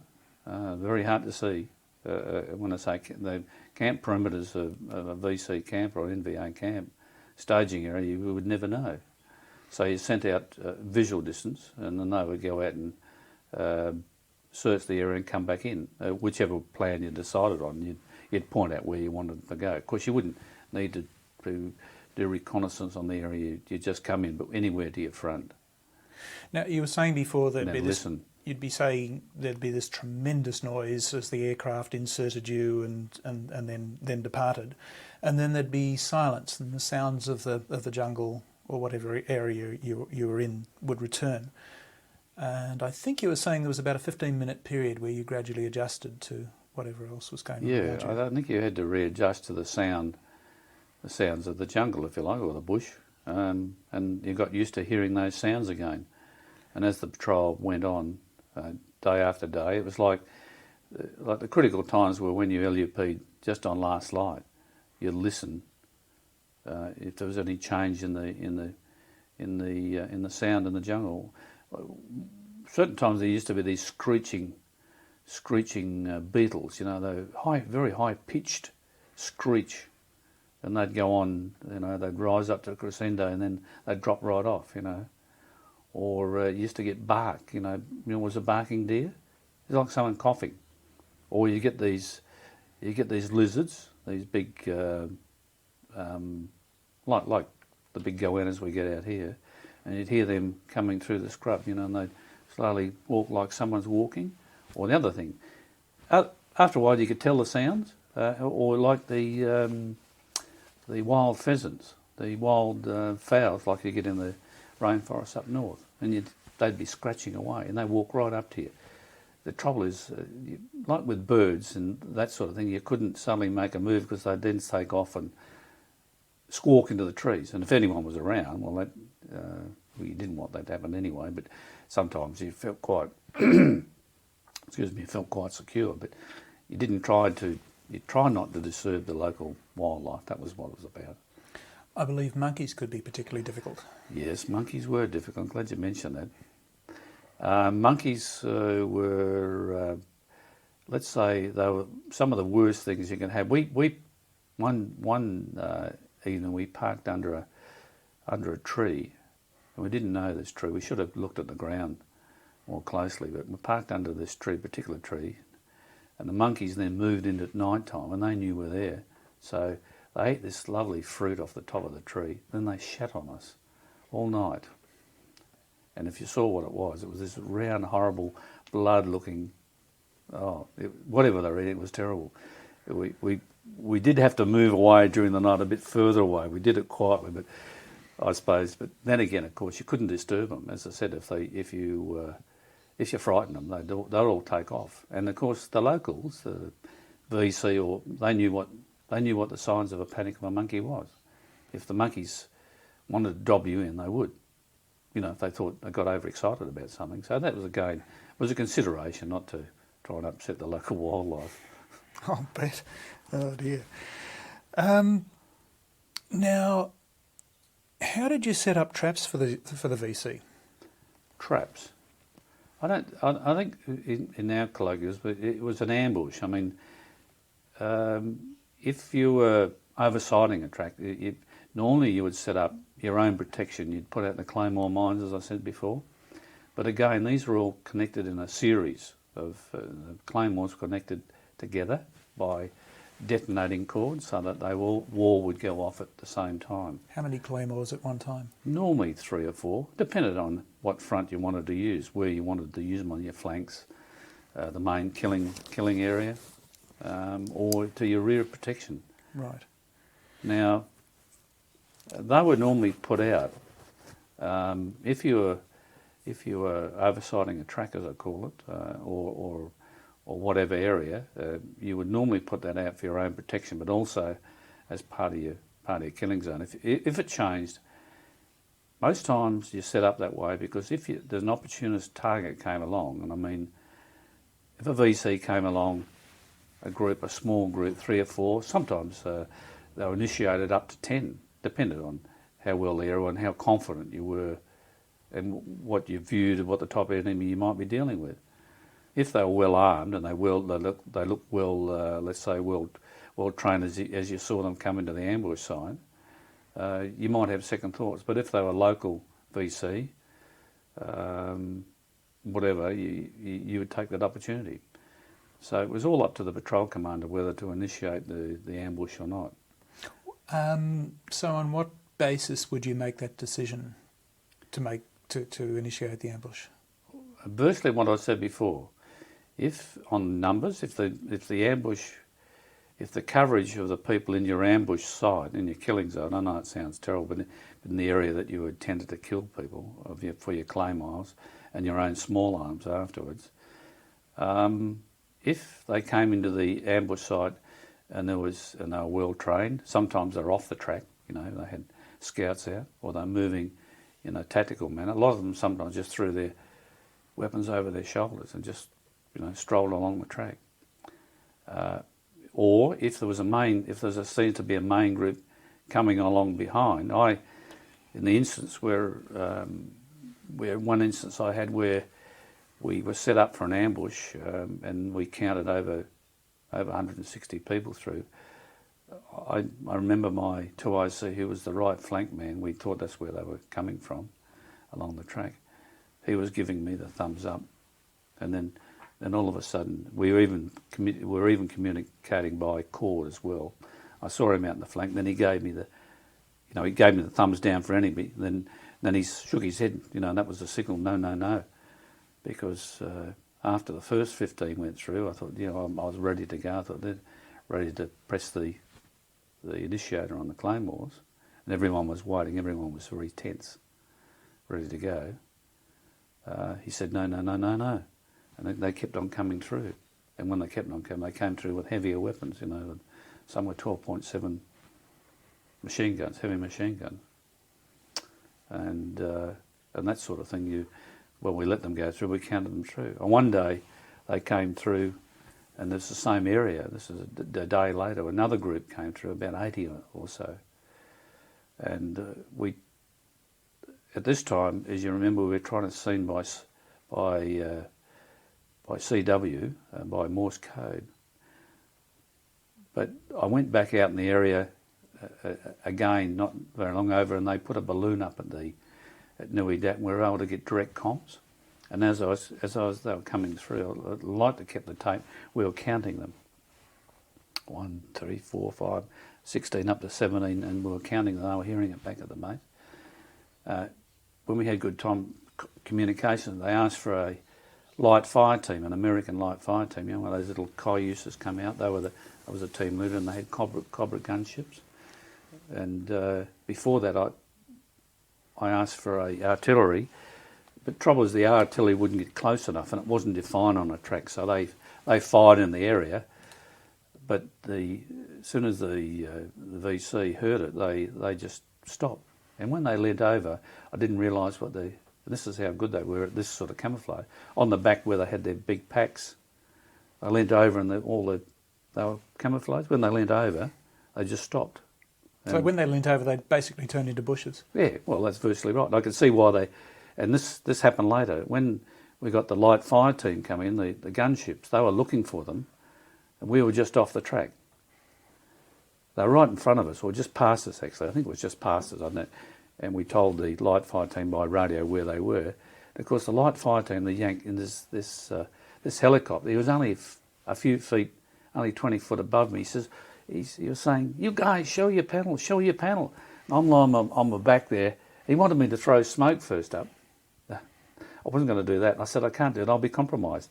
Anyway, he said, I'm lying on my back showing this panel, and he couldn't see me. And he was VC, just out there. They could have shot him out of the sky. He didn't realise how close he was to death, that guy. Anyway, he did see my panel, and then I started directing him and the light fire team onto the enemy. But I don't know how successful it was. He said he started to see, and he started to shoot, but they scattered. The reason that they didn't fire back, because they would draw fire. And once they drew fire, the light fire team, and then, of course, everything would come in on top of them. So they're very, very disciplined, if you know what I mean. Yes. Now, you were talking about setting up an ambush. How long would the setting up of an ambush take? Depended. Normally probably 15 minutes to half an hour. You could try and do it quicker if you could, because when you sent out your flank protection, that means people would go out either side.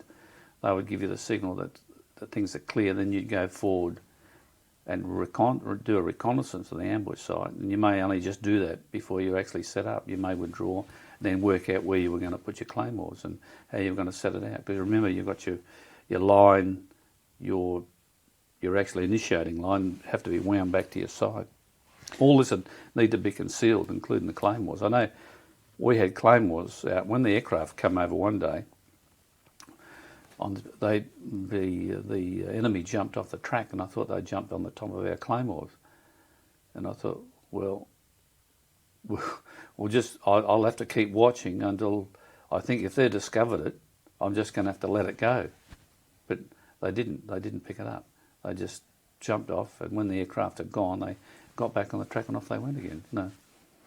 Now, I imagine this period of setting up for an ambush must have been a fairly tense time. Oh, it is. Yes, it is. Yeah.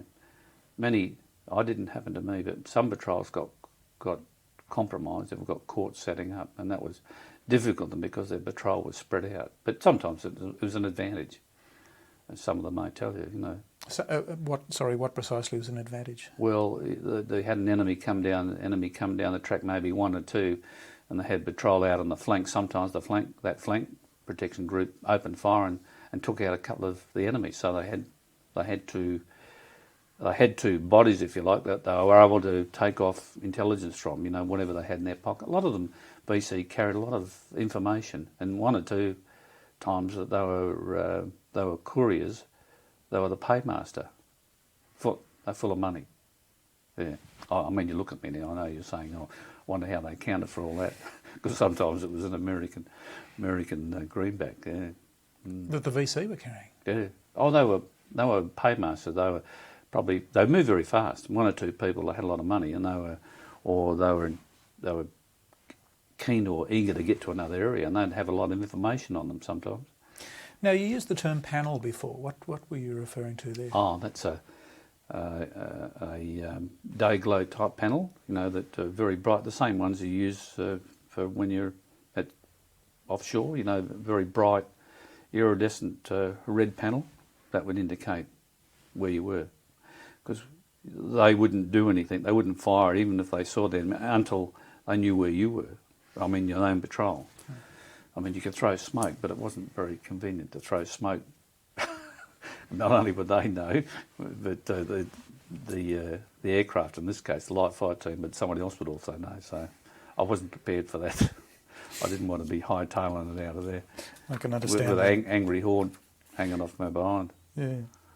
Now, how long, I mean, let's look at the time span. What was the maximum amount of time that you were prepared to wait for an ambush to occur?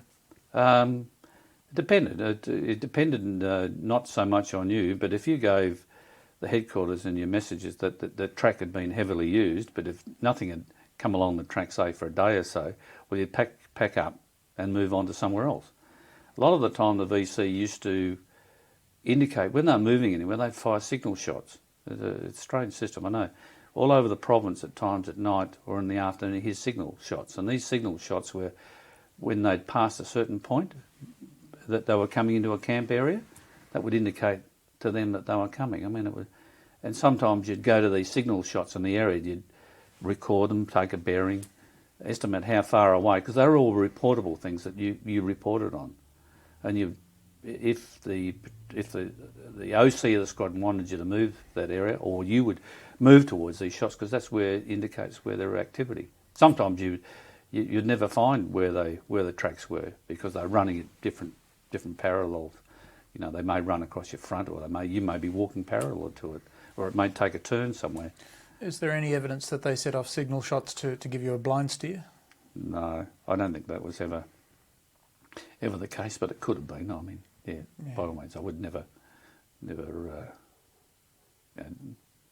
think that wasn't the case. Yeah. Wouldn't discount it. Yeah. I wouldn't discount it. Yeah. Now, waiting for an ambush. I mean, could you talk us through the procedure of what went on if you were waiting for an ambush? Obviously, you had to remain in the one position and be very quiet. Yeah. Well, sometimes I said this incident where we located or counted so many enemy through the position. We were there up for a week. You don't move out of that position. Sometimes you eat there and you don't cook anything. You eat everything cold. In a lot of cases, you try not to use anything that makes a lot of noise, like tinned food. Anything that's strong in smell. You pee, you shit in the area, and sleep there. You virtually don't move any more than 3 or 4 foot. So you're there for up to a week in your own mess, if you like. You try not to, sometimes it's better to shit in a bag. Everything, all the rubbish has got to be taken out, and that's but more you don't have a crap at all. What sort of things would run through your mind during that waiting period? Oh, well, your imagination can run wild, but normally it drifts back to Australia, or your family, your kids. But then, of course, things are brought back into perspective. Sometimes you can have a little snooze while someone stays awake. We take turns in having a snooze. That's if people don't snore. We always used to have a big long stick, not a long stick, but a stick to jab someone at night or during an ambush site to make sure they didn't snore. We had a lot of problem with, during the wet season, we had a lot of problems with people getting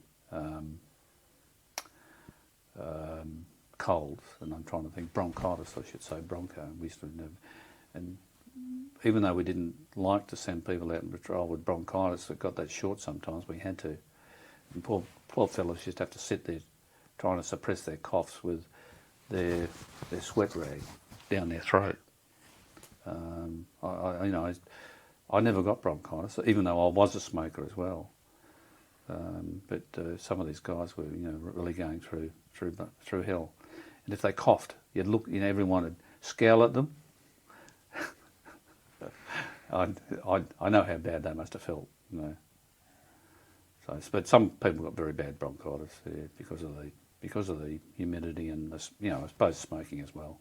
But in that sort of climate, sleeping on the ground, which we did all the time in Vietnam, just slept on a piece of plastic. That was all we slept on. Do you sleep under anything? No.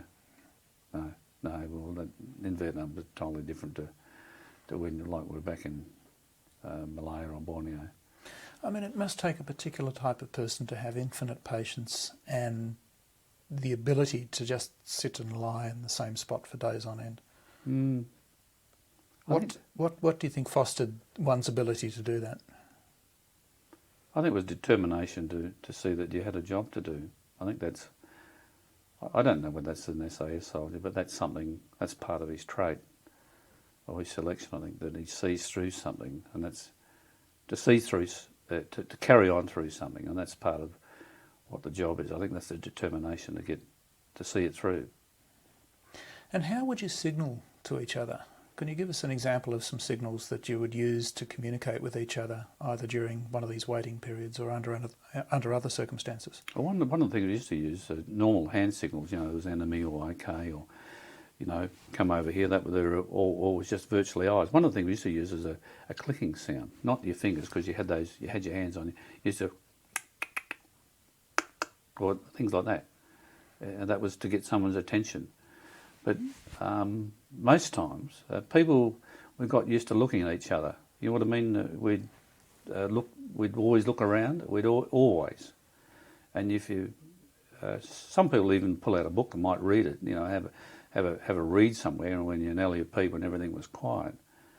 And we say, but you'd always look up. You never look at each other. If there was a sign, you'd always see by the look, because a lot of the time some people suddenly saw something and they'd start to bring up their weapon, and of course there was nothing said that means that they'd seen something, movement, which was quite right.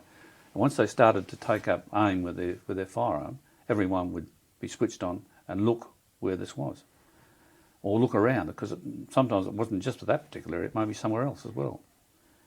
So not much was said. It wasn't, there's the enemy, there's 15 over there. Nothing was said. It was just the look you gave to someone that you could tell by the body language what was happening. Now you have one incident to relate about later in the tour when there was an attack.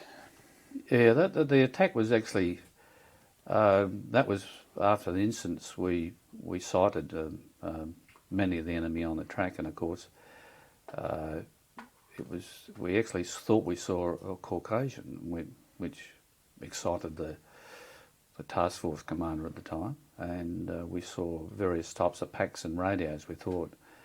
But after we'd been pulled out of that particular position for the last time, I think the task force commander made the decision, unbeknown to me, that I would go back in another day or so later and lead in an infantry company back into the area to make contact with the larger group. We should just shut. Okay, and recording. Okay, just take it up from there where we. Yeah, when we pulled out of there, we got flown back to the task force commander, but back at a fire support base. I've forgotten the name of the fire support base, but we met the brigadier. Here we were. This helicopter landed in the fire support base, and there was the brigadier waiting for us. Shook my hand. He said, "Oh, your patrol." He said, "Come up, and I'll come up and have a cup of tea." So he took us up into the operations area of the task force at the fire support base, and he got me to give a briefing to these company commanders and other people, or the intelligence people, I think they were, on the map of what we'd seen over the last few days. I was quite impressed. It was, I think it was Brigadier Sandy Pearson at the time. So then we were flown back to our base. But anyway, a couple of days later, I was given and then I was briefed by the squadron commander at the time, Major Brian Wade. He said, "Oh, how would you like to lead a company back in the area?" I said, "Oh, yeah, that sounds like a good idea, to find out really what's going on there, to see what's happening." Anyway, I was given the company I was to lead back in was a Kiwi company, a whisky company it was called, attached to 4 Battalion, I think at the time. It was the Anzac Battalion, they used to call it, the Anzac Battalion, 4 Battalion. Now, when I went down to the task force and I went down to the whisky company, here's all these big Maoris, very impressive. I thought, gee, these are guys that if they run into me, I've got no problems, they're really going to quit themselves. Well, they're all standing around ready to go. They had all their belts of M60 ammunition, the typical Maoris, and each one of them, they all had a claymore each. Everyone in the company, I think, including the company commander. Anyway, I was introduced around, and they were all, they all looked at me and I think they were a bit sceptical and said, "Oh, well, yeah, they're going to take us back in." Anyway, we went out in these APCs, out in the armoured personnel carriers. We turned out to where this time wasn't. We got off on the fire support trail and walked in to where I led them into where I'd seen all seen these people. Anyway, on the way in, it was when we got off. We'd been. It's typical in a company, as I said. When I was in the middle with the headquarters group, with the OC in the company and the company sergeant major, so I travelled with them, and with their signal and everything else. Anyway, as we got in there, we had, when you're moving in a large group like you're bumbling along, and if you're in the middle, you're just part of the big group. You're not very switched on.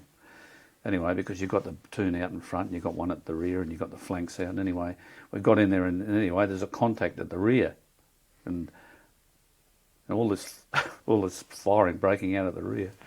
Anyway, I just still went to ground, and the boss just sits down and gets on his radio and says, "Oh, what's happening up there?" Oh, I said, "We've got two VC following us up at the rear." Anyway, they shot them. They got two bodies there. Anyway, about another hour later, they crossed the track. They found the track that we'd been sitting on, not the exact same place, but then they got contact with another group at the front. So all this firefight was going on. Anyway, they accounted for another two bodies, VC, and it was sort of strange to know what was going on. Anyway, we pushed on. By that stage, it was late afternoon. Anyway, the Kiwis have got a wonderful, well, I thought a wonderful system. Anyway, they form up in a triangle. And they put one side of the triangle down the track, and the rest of the track, and all around, in each point there's a heavy machine gun, and we're in the middle, and all around is claymores out from this triangle. Terribly powerful sort of setup. Protection. I think the company commander was onto it. If anything was going to happen, it would happen that night, after these two contacts. Anyway, that night, just after last light, sure enough, on the flanks, all of a sudden there was a great karumpa. Anyway, the VC had come down the track, and then all hell broke loose. For about an hour and a half, I was in the middle. This is entirely alien to me, to sit there and not able to do anything, fire back or go anywhere. Anyway, there was a machine gun about 20 metres in front of me, and the VC decided to come and sweep around on that wing, and they fired rocket-propelled grenades that hit the machine gun just above the head, and a couple of guys got wounded, but a couple of the grenades hit the trees behind me and brought down the aerials that the company commander had strung up. Anyway, they got a temporary aerial. The firefight, the whole lot of the claymores went off. I think they were terrific sound. Anyway, and then we had a forward observation officer with us who was artillery observer in the headquarters group, and he started directing the artillery, the 155s, self-propelled guns from the fire support base, and these things came crashing in. Now, I didn't have a shovel, but they all got the order to dig in, and the SSM, he was busy running around as an SSM, making sure the ammunition and looking after the wounded. And he tossed me his shovel. He said, "Here you are, dig in." So I couldn't do anything else. Here's me throwing dirt everywhere, and I was down in that ground pretty quick, I can tell you. So I just had my head up above them, to see what was going on. But once the 155 the rounds started landing in the area, they really brought them close, all around the perimeter. And after that, they called in the Puff the Magic Dragon. You wonder what Puff the Magic Dragon is? You've heard about Puff the Magic Dragon? Well, I know the song, but I don't know about it in the Vietnam War context. That was from the song. It's a DC-3, an old Dakota, and in it they have miniguns. And when they use the miniguns, these are miniguns either side, and it's just a stream of white light. Now, all this was happening back at the task force, back at the headquarters. They were all watching this. All the guys knew it was me out there with all this artillery fire, and the Puff the Magic Dragon was setting down this pattern of minigun fire, which is about a round every 2 inches around the perimeter or in the area where they thought that the enemy may form up.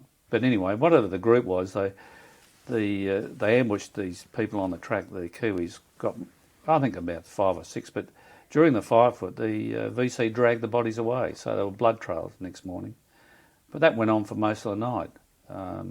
There were probes done around the perimeter. I think the VC thought they'd hit an SAS patrol, because they knew, they must have found our sign later after we left the area. And I think they thought they were lucky that they were going to capture an SAS patrol, because we had quite a bit of, I understand we had quite a bit of money on our head, and it would have been a real coup for the VC to capture a patrol. So at the end of this particular action, the VC withdrew, did they? They did withdraw, yeah. It was many months later, and it was always a wonder to me. Many months later, it was when I say many months, not many months later, there was a long bin rubber, which was only just a few thousand kilometres to our west, I think it was. There was a major group contact with tanks in there, and that was a known battle in the long bin rubber. I always wondered, there was never the two matched up, but I'm sure it was. They were the same group that we had counted on that night that I'd seen over the previous days. Would that have been the largest action you were involved in? Yeah, at that time. Yeah, that was the most, yeah, in that consistency at the time, yeah. How did you respond to an event like that? You spoke of the frustration of being in the middle and not being there in a kind of more overview type situation to be able to tell what was going on. Well, I didn't have control, I suppose. That was I couldn't call the shots, and that I didn't know what was going on. I had to listen to the radio that the company commander had with a radio operator to find out what was going on. I mean, I was some few metres back, and I could only overhear. And he briefed me after what went on, but I didn't know what was actually occurring. So, and on the night of the attack, I could only hear various snatches of conversation of what was happening through the radio operator. I mean, I imagine that must have been fairly not only confusing but stressful. Oh, I suppose it's all stressful in a way, but there's not much, I understood what it was like to be back in as an infantryman. If you're on the inner perimeter, you can't fire out unless you know your left and right of arcs, and you're sure that you can fire without shooting anyone else in your perimeter. And you're there as strength if you're overrun, but you just got to lay in wait. You're in support. Yeah. Unless you get a specific fire task, someone directs you to fire in that particular area at a target that you can see. No, I just need to check something here actually.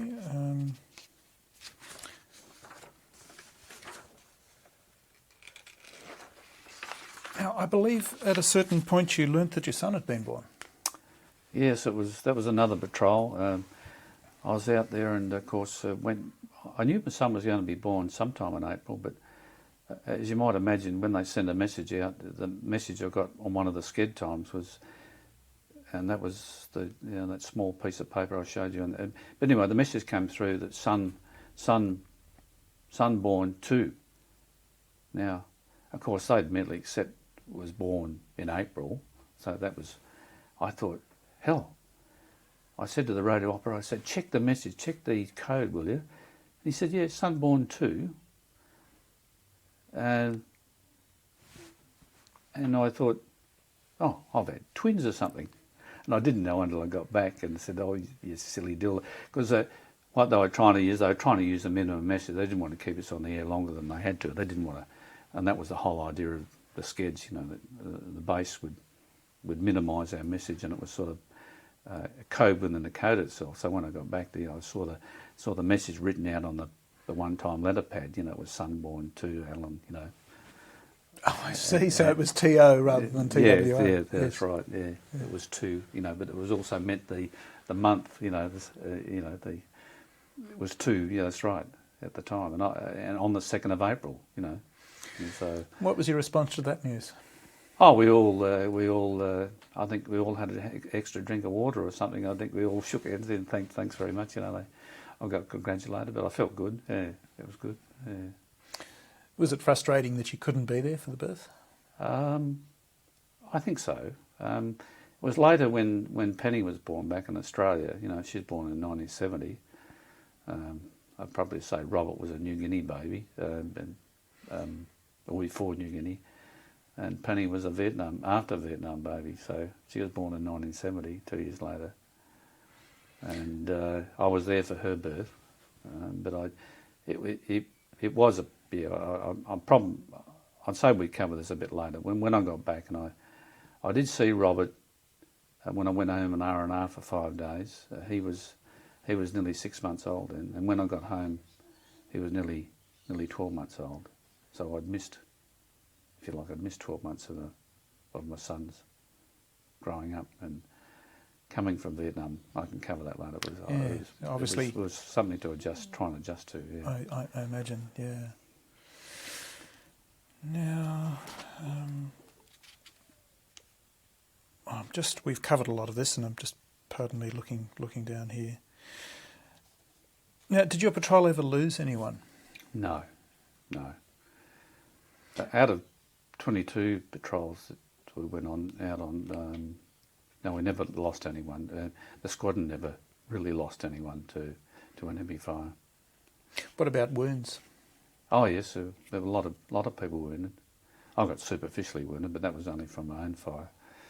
From your own fire? Oh yeah, we had M79s. We used to fire M79s into a contact area, but they used to arm after, I think I recall, after about 10 metres, but arm themselves.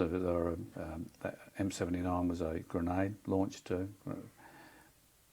We used to fire them from underneath as the 203, or they had their own M79 grenade launchers, a 40mm it was. Trouble is sometimes they'd hit the trees on their way through, and you'd get sometimes you get the shrapnel. So I got peppered with all these bits of shrapnel. They were just under the skin. They were just like little lumps. And when I got back, I didn't know. I felt and had all this. They had to pick it all out of me. It was not like gunshot pellets. You know, I do all these things. Yeah, sorry. Had all these things sticking out of me, and they tried to say, "Oh, we'll need to report this." You know, and it'll go back to, "Oh, no, don't do that," because she'll think the worst. But anyway, most of the patrol just got my patrol just got the odd nick or two, but nothing from gunshot wounds. Some of the other guys were wounded. One guy had a tree fall on after an ambush. You know, the claymore blew the tree backwards onto him. How seriously was he injured? Oh, fairly. He got broken. I think he got broken, as I recall. I think he got a broken hip out of it, hip bone.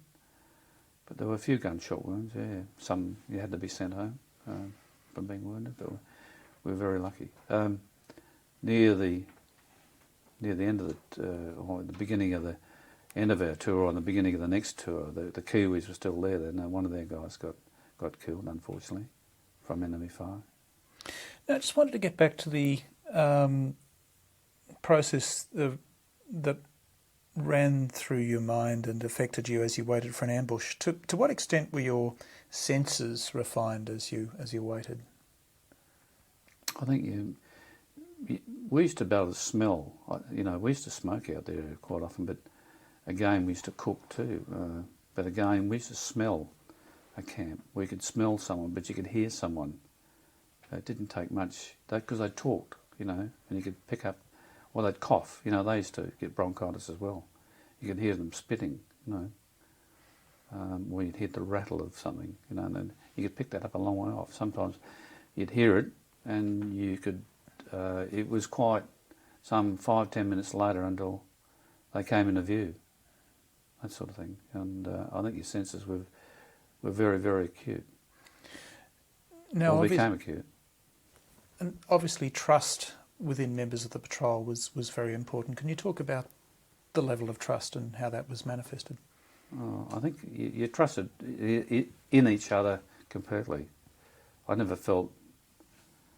think there were very few times I felt mistrust within a patrol member, you know, that I'd known for some time. I think you trusted each other completely in a sense. You relied on each other to do the job.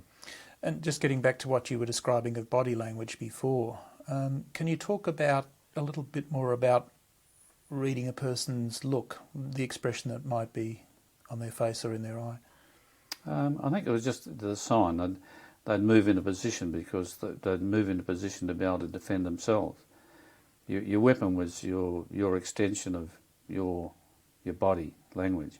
I mean, when you're there, that's how you defended yourself. You got yourself in a position where you're able to fire back. You're able to defend yourself and the patrol. And that was the way it was. You never sit anywhere or stay anywhere. I don't think people understand that when they're being trained until you're there, that you'd always be in a position where you're able to bring your firearm up and able to use it. It'd never be away from you where you'd have to make 2 moves to get to it or something like that. It would always be in reach, if you know what I mean. Even the signaller, he had his hands full a lot of the time, and you had to make sure he was protected while he was sending out the signals and he was doing paperwork, but he'd always have his weapon there handy because it came down to the defence of your individual. A lot of the time a guy would pick up the enemy when he was aiming at a member of the patrol. This has occurred in other patrol.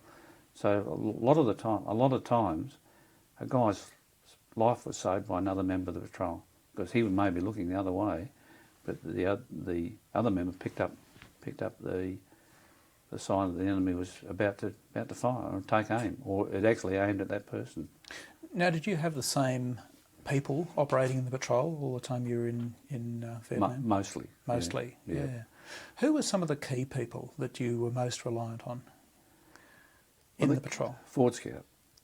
I used to call him the Ford Scout. The person that was in front of me, he was the eyes and ears. He was out there searching. He could pick up the tracks. He could pick up noise before any of us could if it was in front.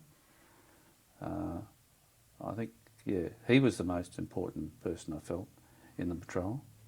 And next came the signaller, of course, even though someone was cross-trained. But if he was a good signaller, he'd know just by looking at his compass. Everyone had a compass on the map in SAS patrol. So if we got separated, we were on our own. We could have made back to the last RV. I don't know whether you knew the RV system. If we got fragmented in a contact, we'd note where the last RV or the last stop was. That's where we'd make back, and that would be, say, 2 hours. If no one turned up there in 2 hours, there'd be the next RV, and that would be the 4 hours back, and then back to an exfil. Because that was in case we got hit, and we got split up. If you were hit and you didn't split, can you talk about being prepared to fight to the last man if necessary? I think you wouldn't leave. I think it was imbued in you that you wouldn't leave someone behind. I think unless there was a chance. I don't think if someone went down, the whole patrol, that was when they were most vulnerable, would obviously try and recover the guy. He may be wounded, If he was shot dead, and there was a chance that we could make a break and we couldn't take him with us, I think that would probably change. But I think that's where we were most vulnerable. If we would stay there probably to the last and say, well, we can't really get away, or we got no chance of getting it, we'll stay and fight to the last. I mean, we knew the VC weren't going to take prisoners, and if we were taking prisoners, we knew that we weren't going to get a very good time.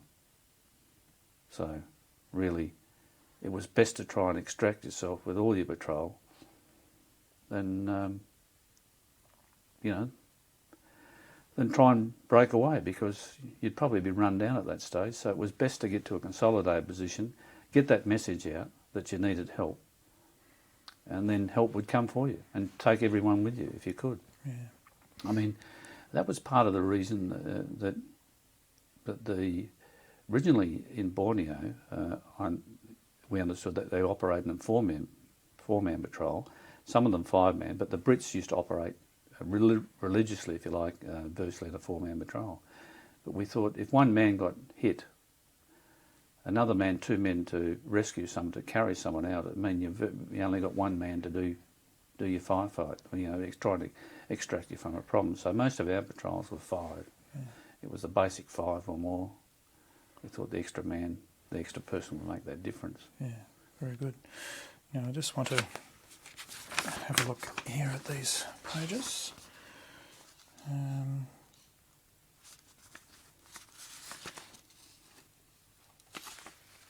Now, I mean, obviously tension was at an all-time high in preparing for an ambush. I mean, that was would I be right in saying that that was the most tense period, preparing for an ambush? Yeah, I think so. Yeah, definitely. That would be yes, definitely. And to what extent would the guys talk afterwards about that tension and what effect it had had on them? They wouldn't. You wouldn't. You don't. We never mention that. That's all part of you. I think we all knew what each other may be experiencing, and that was again just by looking at each other. Remember, we were so close to each other. Maybe days on end. You know, we'd be sitting in that position. I think I don't like to talk for other people, but I thought that people understood each other, what we each was going through. I don't, you know, that wasn't asked. It wasn't discussed. Yeah. I think when you went back after patrol, as you might imagine, you'd been out there on that sort of patrol, or the guys that set off an ambush, they'd let steam off. You know what I mean? How would they let steam off? Or alcohol. I mean, I thought it must be very hard. I believe East Timor and certain operations now are dry areas. I wondered how they let off steam, how they actually unwind after a very tense period. You know, like they got a break. But we'd get back and we'd have a beer or whatever, and normally it wouldn't be. You know, it just we'd talk about. It was all fun. You know, it was all like you'd been out and done something like an adventure. You know, as you talked about before, you wouldn't talk about what was actually biting into you. I mean, what you were frightened of. You wouldn't mention you were frightened. I don't think everyone knew you were. Anyone that wasn't frightened or was tense at the time would be, you know, well, they wouldn't be normal. Did you ever have to deal with or handle a situation where a member of your patrol was letting fear get the better of him? Only once, yeah, once or twice, yeah. Only one individual, yes. And what happened then? What happened on that occasion? Well, I talked to him afterwards, I mean, because he sort of compromised the whole patrol in some ways. Because his actions actually, overreaction, I thought, brought disrepute on the patrol, you know what I mean? Can you be more specific as to what the overreaction was? Well, I think he reacted to something. I couldn't. It was a couple of times he initiated a firing at something that I didn't see and I couldn't confirm, and neither could anyone else. So I was very troubled by that, because we had to be exfilled on a couple of occasions, but I couldn't verify what he saw. But once he'd opened up with his firearm and blasted the whole bush around where he was, I mean, he compromised at that stage. Once we had to stay there after that occurred. I wasn't very happy with him. I mean, he was a good soldier, mind you, but I think at that time, his nerves had got to him, you know. He settled down after a while. I'm sure he saw my point, but I was a bit worried about him. He wasn't one of my regular patrol members, I've got to say. It sounds like, from what you're saying and from what you said at the time, it was a bit of a wake-up call for him. Your response was a wake-up call. Yeah. Now, during this time, did you have much to do with the Vietnamese generally, either the South Vietnamese or prisoners that might have been taken? No, it was only when I went to work with the Americans in near Benoit, what they call Bearcat, the 9th Division Long Range Wrecking Patrol, that I got to speak to and actually talk to, and we went out with the Americans, and they had some of these what they call PRU, Provincial Reconnaissance Unit. What they actually were XVC. And when they went out on patrol, I always thought that it was always a bit of a problem. They were all dressed in their black with all VC equipment on, including AKs. They were very good. I mean, I got invited back into the hut and we sat down and we ate with them, their food, and they'd cook up their food on their griller and everything else. Nice people. They were. They used to hate the VC, ex-VC. They had a hate for them. Obviously, I never got into detail, but the guys did say there were some instances the way they were treated, or their family were treated. They were executed. When I went out with the Americans, that was something again. They were good to work with, but they were very blasé. They'd lost quite a few people actually, up to 20 or 30 people out of their long-range recce patrol. But they had a very heavy area where a lot of NVA and main force units were moving through that area to get into Saigon, because they were across that route, if you like. But we used to go out there like with the Americans. They'd have one helicopter, they'd drop us in, and then of course it was a funny thing. They were very noisy when they moved, and they'd walk down tracks. That you think, hello, what are we going to bump here? And they didn't. Sometimes they did bump a main force and got really badly mauled. I think the question or the issue of finesse was involved here, wasn't it? Yes. Could you define what you meant by finesse and how it either applied or didn't apply to the Americans? Finesse is an interesting word to use. I mean, I think it was to know what their role and job was. I don't think it was. They used to. I mean, they were noisy most times. Some of them are very good soldiers. I mean, there's always two. But most times they're very noisy. They walk down the track. They'll be looking for a contact. When they wanted a fix, and I know this was because when they bumped someone, they relied heavily on artillery or fire support from gunships. When they'd bump someone, they'd merely come up on the radio, but because they had direct comms, they didn't have CW. They used to be an area. They used to put up a balloon, like with an aerial on it. And when they wanted for an instance, or when they wanted a fix on the ground where they were, they'd call up this aeroplane, and over it'd come and he'd give them a fix.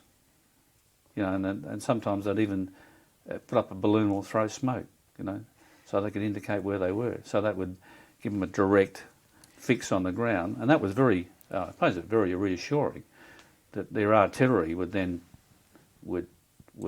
adjust to that position. You know what I mean? And so every time they moved, they always had this close artillery backup. It did work for them a lot of the time, but it was a bit of go out and rattle the drum and see who rolled up to answer your call. Do you know what I mean? Bash the cymbal and see who came out of the scrum. When they came out, we've got you now.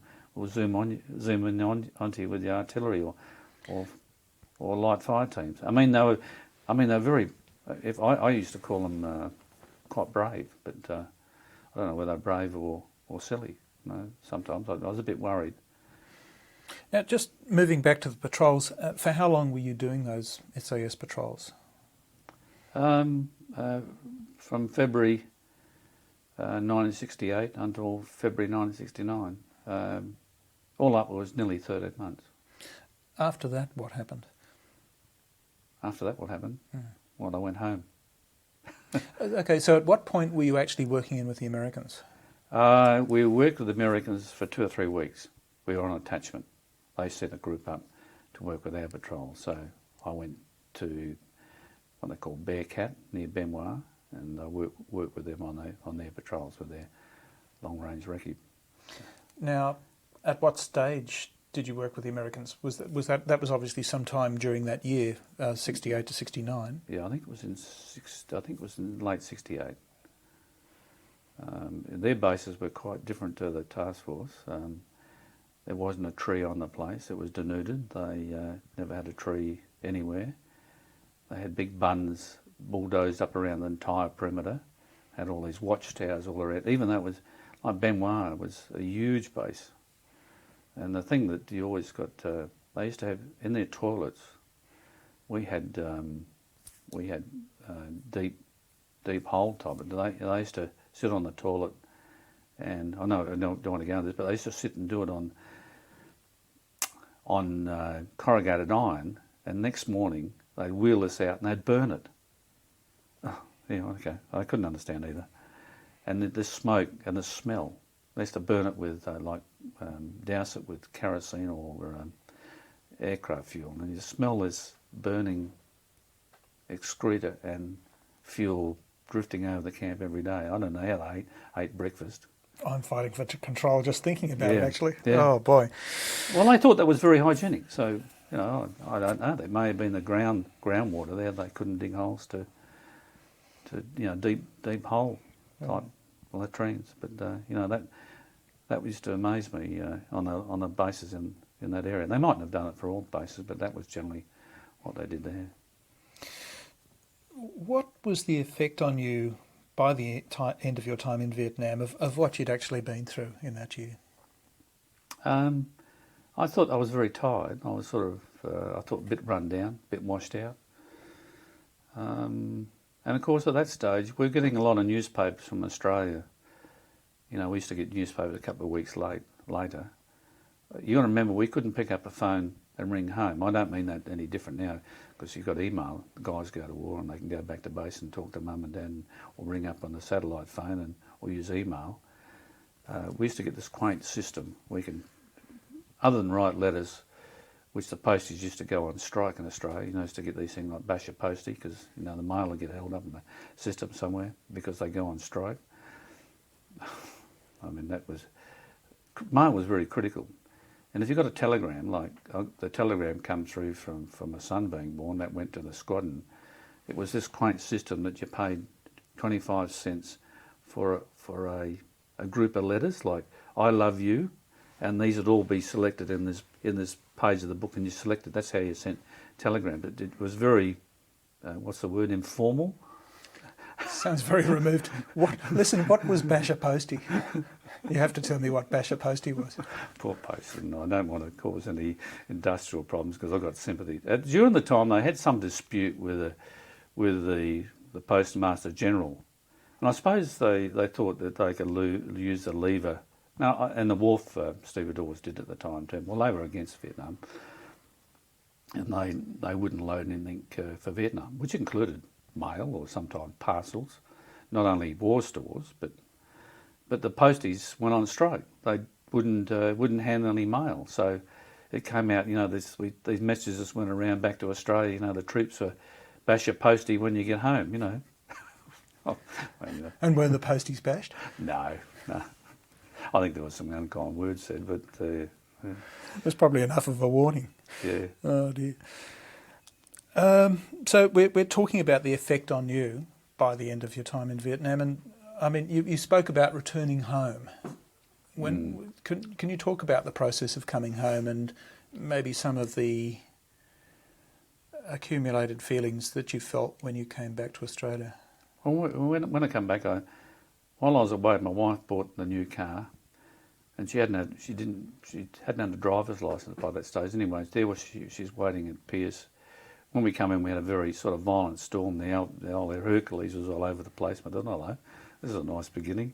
Anyway, we got through the storm, and they're all waiting for us at the airport, at the RAF base. We wouldn't go into a civvy airport at that stage because of the sensitivity.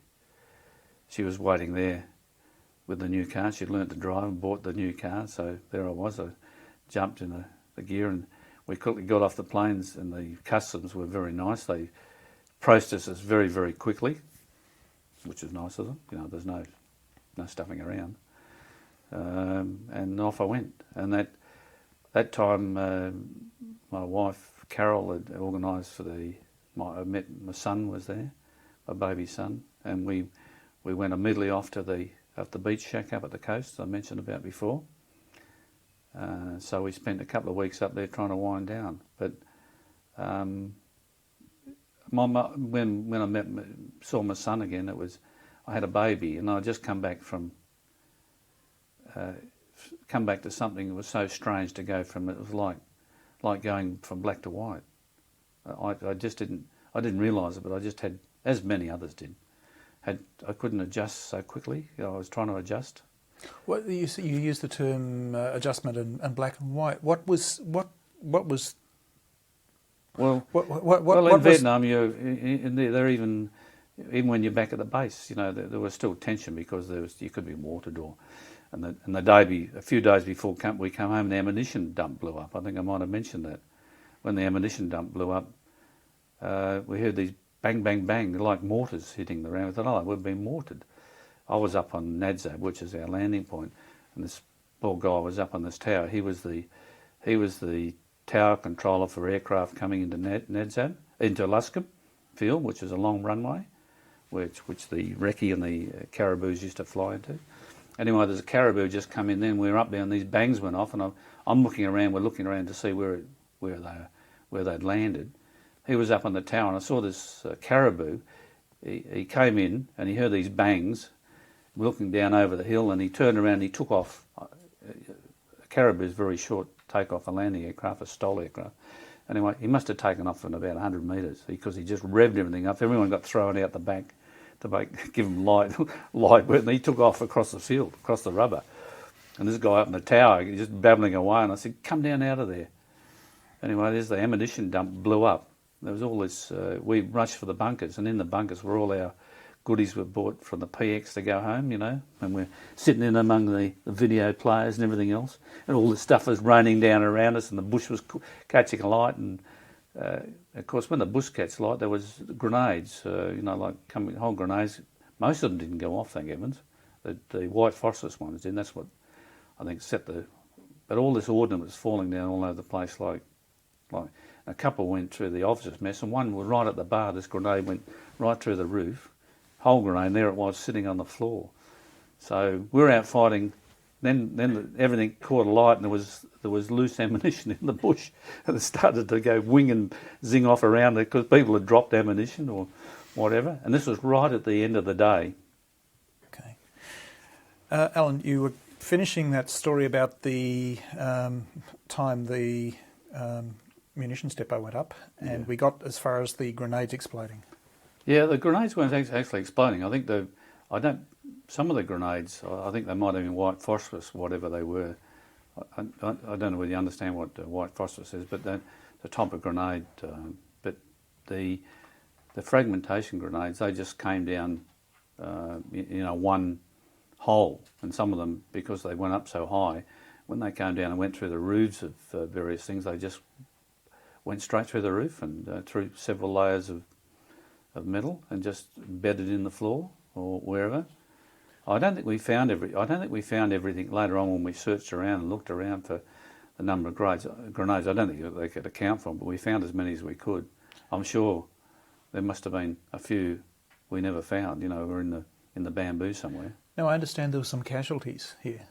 There were unfortunately, the two guys that must have been in the ammunition bay. They were sort of ammunition technical officers down there. They were sorting out something when the accident occurred. They set a chain reaction off. They were both killed. So that was most unfortunate. You mentioned, just to clarify, you mentioned earlier video recorders. Oh yes. When I talked about video recorders, I meant tape recorders. They were in the bunkers and radios and all this sort of thing that we had to share with.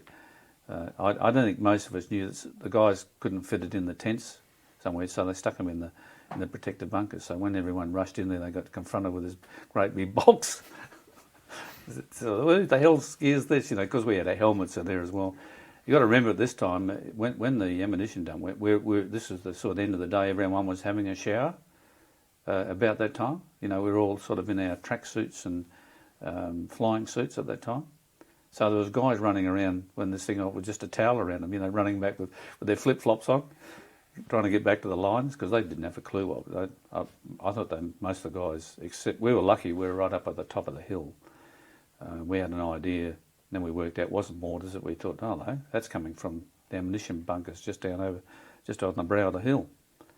So we had an idea then, but the other guys further down, back behind the hill, in the unit, they wouldn't have a clue. They would have thought it would have been mortars because every time there's a great bang went off, that sounded like a mortar coming in. Because mortars don't give any indication. They just, as you might be aware, not like an artillery round.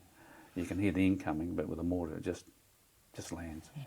Just going back to your homecoming, you said that the situation seemed like the difference between black and white.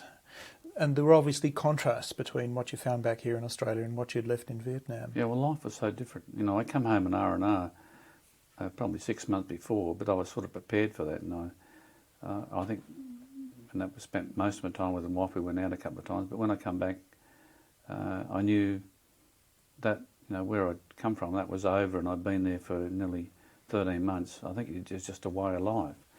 Life was back here was so different. You understand? I mean, could you express that sense of difference any further than that? Well, it was. I think one thing, it was sort of. I mean, we had some funny moments and things like that, but when you talk, it was always, there was tension. There was a war on, and you didn't have running water. You didn't go to the tap. You sat on, didn't have any toilets or anything like that, and you slept mostly on the ground when you're out in patrol. When you're back in your tent, well, there's no TV. It was sort of very. You knew that you were going out and patrol another 5 days. If you just come in from a patrol, you were preparing to go out again. So it was this sort of constant tension, if you like. So when you came back, how long did it take you to release that tension? Well, I don't know. Probably quite a while. Probably quite a while. I had a lot of trouble. I think I had a lot of trouble adjusting. Especially with my child. You know, I used to get angry because the child used to cry. You know, Rob used to cry, and I couldn't sort of stand the noise or being a father.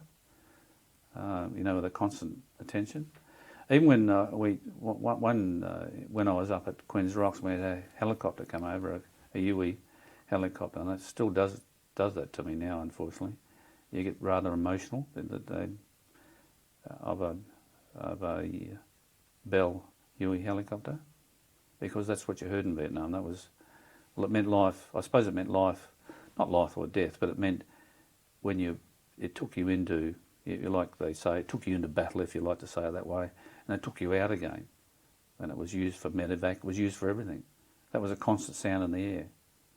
So something which had been part of the environment in Vietnam achieved a different kind of significance back here. Oh yeah. Yeah, if I hear a helicopter, a UE helicopter, and one came over here, over the bay some weeks back, I rush outside and see it. I know the sound. And that's one thing about talking about acute sound. You can hear that helicopter well before most people can, especially a Bell helicopter, because that's what you'd listen for if you've been extracted.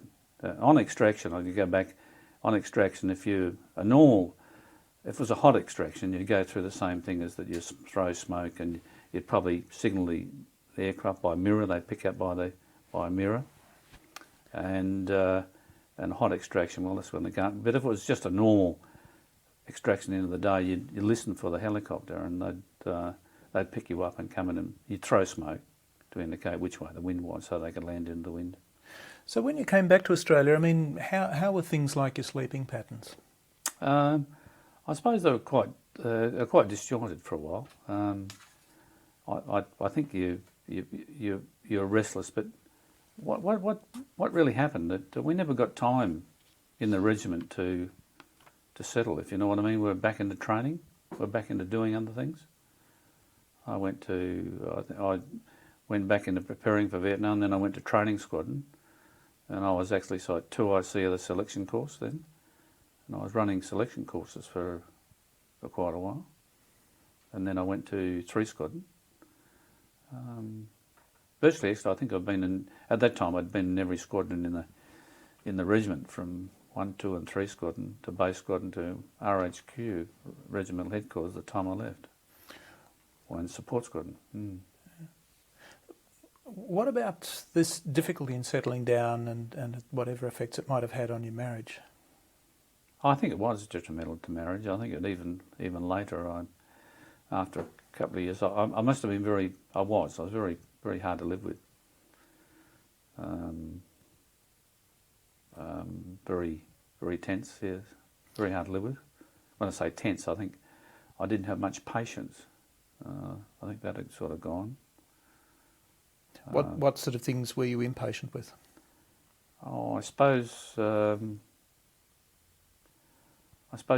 used to get things that annoy me. Like just sometimes just the normal The way, not Pacific, but some things might annoy me, and I suppose that affected my wife in that way. You got to remember that she put up with a lot, or they did put up with a lot. The women put up while we were away, they were under a lot of strain.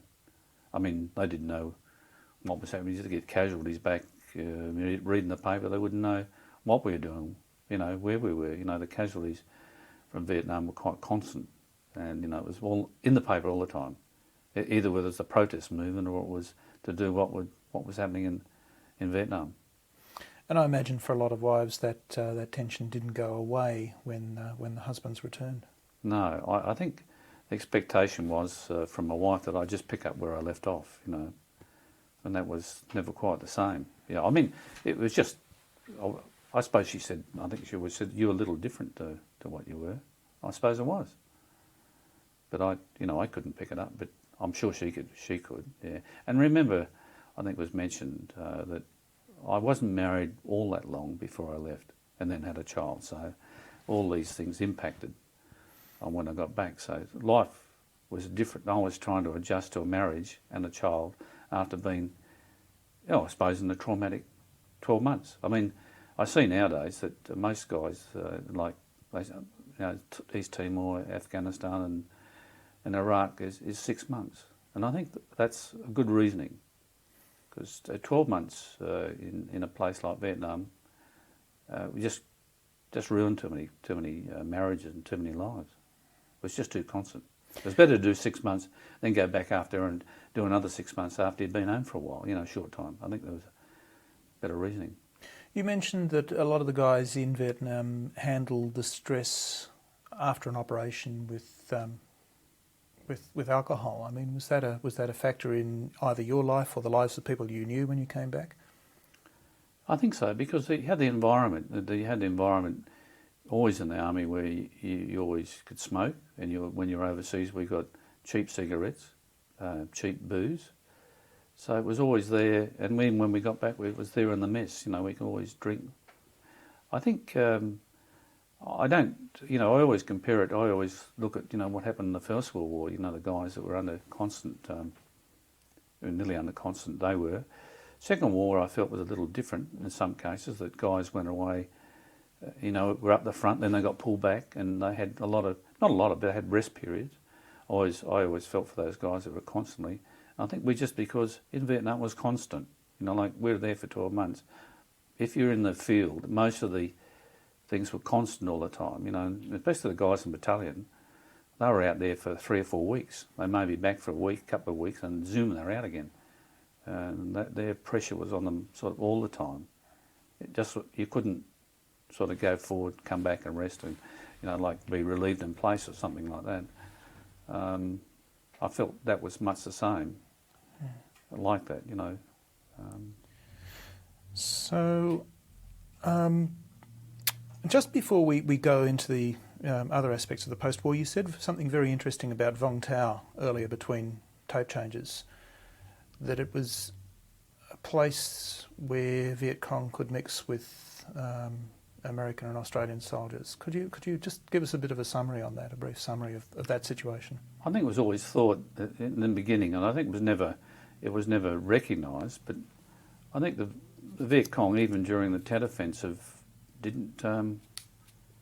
There's always the wild card, isn't it? There was odd incidents, but there was never a concentrated effort to do over Vung Tau, by any means, because I think not because they were taking R&R there, but it was also an area where it was advantageous to them, where they could exchange black market, or they could exchange information with. It was a place where it was sort of neutral ground. So why foul it up when it was an advantage to them anyway? You're talking about the Viet Cong. The Viet Cong, yeah. There are other theatres more where this actually happened, and they adopted. I'm sure it was part of their doctrine that they could make one area or a couple of areas like that where, they could move freely. Not freely, but they could move backwards and forwards and was the old saying, didn't want to shit in their own nest, if you know what I mean.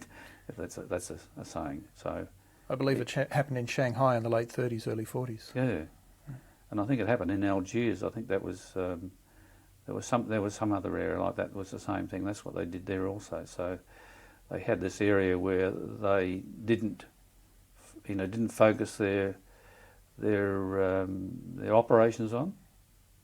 And so were you aware yourself of Viet Cong moving around Vung Tau on the occasions that you were there? Oh no, I think sometimes there was always the feeling that there was always tension there, though. I mean, there was always tension sometimes between the local Vietnamese and ourselves. You know, at night I think sometimes would you believe there was firefights between not only the locals but between the Americans, between American and between firefights. Unbelievable. I mean, in civilians, you know, we'd have a few beers and disagreement, and out come it was like Dodge City, you know, out come the guns and blast away. I was going to say, it sounds like a frontier city. Yeah. In a way, it was. Yeah. I mean, you know, if you understand, you know, you see coming back from Iraq, and I can understand what that's like. You know, it's another Dodge City. You know, there's no law. They've been so used to, like in Vietnam, they were so used to the gun, and so used to a war all the time. It was just a way of life. It's a shame. I mean, yeah. Now, back in the late 60s, early 70s, how did you feel about the anti-Vietnam War protest movement? I was very confused. I suppose, as might have been said by someone a bit senior to me, used to be CO of our regiment, now the Governor General. I think at the time, I think we felt that we were doing the right thing, and I still do in a way. It was right for that time. You know, that there was a North and South Vietnam, even though the government was corrupt in the South. I really couldn't, at the same time, I really couldn't say that the North Vietnamese government was all that shiny clean either. You know what I mean? A lot of cases, they were very vicious. You know, they wipe out entire villages if they didn't cooperate. But at the same time, I felt the inevitability of the whole situation was what worried me. It would probably, in the end, you could see that if the South Vietnamese were going to retain their independence, America and ourselves are going to be there forever just to do that. You know what I mean? And when that was identified, I think that's why we suddenly started to withdraw and say, look, this is going to go on forever. The Vietnamese, the North Vietnamese are just going to. You've got to remember the border of Vietnam. They had such a common border with everything. And the infiltration into South Vietnam, it was just like a sieve. Everything was coming in. You know, there was no way you could put up a fence and stop it. Similar to Iraq. There's a parallel there, isn't it? Yeah. So, now, but what about your view of the fact that while you were over there putting your life on the line, there were protesters taking to the streets in Australia? Yeah, I think it was disappointing. I wasn't that angry. I was angry, but I always thought they were influenced. You got to remember that information. The North Vietnamese and the communists, you've got to remember, were using it as a propaganda very well. And of course, they're only told one side of the story. I mean, back here in Australia, so it worked well, and I could understand how people felt about the Vietnam War. Because also the other thing, it wasn't winnable, if you know what I mean. We always thought in our own mind that if it was going to be a win or no win situation, why fight with your hands behind your back, if you know what I mean? When the bombing of North Vietnam ceased, you know, and they started to parley in the peace talks in Paris, they halted the bombing, but that was an American political decision. I mean, as far as a soldier in the field, we thought, well, why not bomb the shit out of them? Because it'll stop then. You know, their infrastructure and everything else. So we were disappointed in that way, in that, yeah, well, don't bomb Vietnam, but they can still infiltrate everything into the south to win the war, yet we've still got to fight on and be the goodies, you know what I mean? That was when I felt that really not lost cause. It was just that there wasn't going to be a cut-off. There wasn't going to be an end. Was this when Johnson called a halt to the bombing? Yeah. Which was still a couple of years before the end of the war. Yeah. And it went off and on. So I really felt that, we felt at that stage that was a wrong decision to make. I mean, like at the peace table, we were reading it, if you want to bring someone to the peace table, it was best to, I say, have the strong hand. Now, once you came back to Australia, could you give us a bit of a summary? I know that we covered this at the beginning of the day, but could you tell us a little bit more about what happened to you after the Vietnam War, particularly in relation to your army activities? When I came back, we were preparing for, like the squadrons were rotating, and when we came back, we'd been back 6 months, and then we were into the training preparation to go away again. I was in the same squadron again.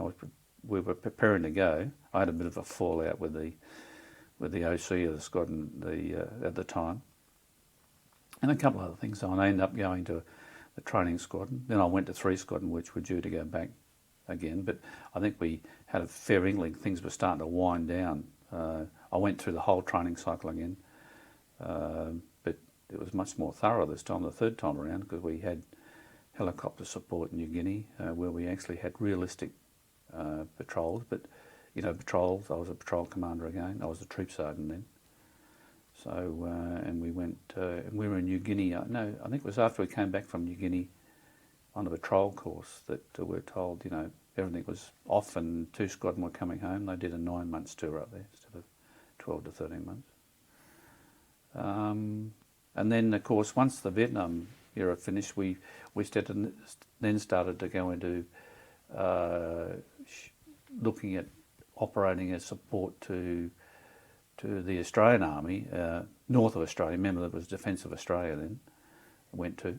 And then we went into specialised training. I went to water operations. I ended up being in the troop in 3 Squadron as water operations troop sergeant. Water operations? Diving, a diver, salt swimmer, which they call, beach reconnaissance, working with submarine, working with the Navy and submarines and canoes and inflatables, all that sort of thing. In special operations, we had a special operations course. And this was still based in Swanbourne? Yes, it was. Yeah. So that was when for the next, I think that was the first part of my 5 years. The next 5 years was training in special operations and exercises within the regiment. So I arrived in the regiment in '66, and I left there in '76 as a warrant officer. The CO fronted me up when I was promoted to warrant officer, and I had to have an operation on my leg, so I had to be taken out of the Sabre Squadron, and they found me a job at headquarters as being the assistant adjutant family liaison officer, which wasn't my bag, because what paperwork and sitting behind a desk. But anyway, I ended up becoming the treasurer of the mess, and I got all these extra regimental duty jobs, that everyone else didn't want because they were moving around. Anyway, I bore with it. I did bear with it. Anyway, I got fronted up to CO. He said, we want you to do extra regimental experience, and you need to go back to a training unit or an infantry unit, because at that time the special operations of the regiment, and nowadays it's not like it is nowadays. There's a whole family of units now that come under that have their own major general now. We didn't have anything like that at all in our day. So when you were asked to do that, what happened then? Well, he gave me an option. He said, I want you to make your decision in the next 6 to 8 months. Previous to that, I'd been to RMC as on attachment, what they call weeks 1 to 4, which is the first month of a cadet's arrival at RMC, and they asked for instructors around Australia to go there and assist the staff there, and this has always went on for quite a while. Anyway, I volunteered, went there, and I quite liked it. Anyway, I said, well, is there an option for me to go to RMC if I'm going to be posted? And he said, yes, through the normal army channels. So I ended up being the first warrant officer, SAS warrant officer, to go to RMC as an instructor, straight from the regiment. And then after that, there was a warrant officer there every 2 years, and I think there still is. So for how long did you remain at RMC? 2 years. Was that a fulfilling time for you? It was, yeah, it was. In what way? Because I was dealing with young officers, with cadets, and at that time, they were bright fellows, and they looked to you, they looked to you for guidance and respect. We used to have them around for meals and this sort of thing, and I worked with them. I found them very good. And being a warrant officer, at field training, and an SAS especially, matter of fact, it worked out. Even a couple of the COs I had as cadets, later COs that were cadets, they through me and one or two other people that were SAS warrant officers that came there, they reflected on how they saw our professionalism, and that really gave me a build-up. And that's why I ended up going to the regiment eventually as colonels later on, or lieutenant colonels, a couple of them actually. And I'm still very good friends with those at the moment. There are a couple of them are brigadiers and major generals, but that's how, it's the family of SAS, that's what it is really. But I suppose it's a bit frightening in some ways, because we are a bit of a club. A clan. A clan, yeah. After that 2 years, what happened next for you? I got approached by one of the new CO of the regiment that was coming up, and he asked me to go back to the regiment. But what he wanted me to do first was to do a freefall course and a parachute jump instructors course here at Williamtown. It was a bit like that. If a CO knew CO, he'd been there before as a squadron commander, and of course he's going back there as the new commanding officer. He would select a lot of people, go back. They didn't get rid of people, but he would select extra people that he knew that he felt that he liked anyway. So he told me, he said, "Oh yes, I'd like you to go back to the regiment." So he sort of wheels and wheels, he arranged for me to do that to occur. But I thought about it for a while, and a job came up, and one of the guys at the field training team of RMC just said, "Do you see that ad in the paper in the Canberra Times about they wanted someone for counter-terrorism in the Commonwealth Police Force?" I said, "No." He said, "I'll bring it in tomorrow morning." So he brought this cutting in, and it fitted me. Little did I know that the guy that put it in there was, I knew he was in the Commonwealth Police Force as a superintendent. Anyway, I applied for the job and got it. The guy that was there was a bloke called Superintendent Fletcher, Jack Fletcher, and he knew me, or he knew of me. So when I spoke to him, I had a foot in the door actually. But anyway, the CO, the new CO, was very, very disappointed, and to this day he is too, that I didn't go back to the regiment. I was going back as an SSM, and possibly I might have been in contention for RSM in the future. But what the problem was, my family at that time, my wife was a school teacher. I'd looked after, during that period of time, was the last few years of the regiment as the family liaison officer. She went back to college, teachers' college, and I looked after the kids, because I was home all the time, normal hours, instead of rushing off over doing things all over the countryside and overseas.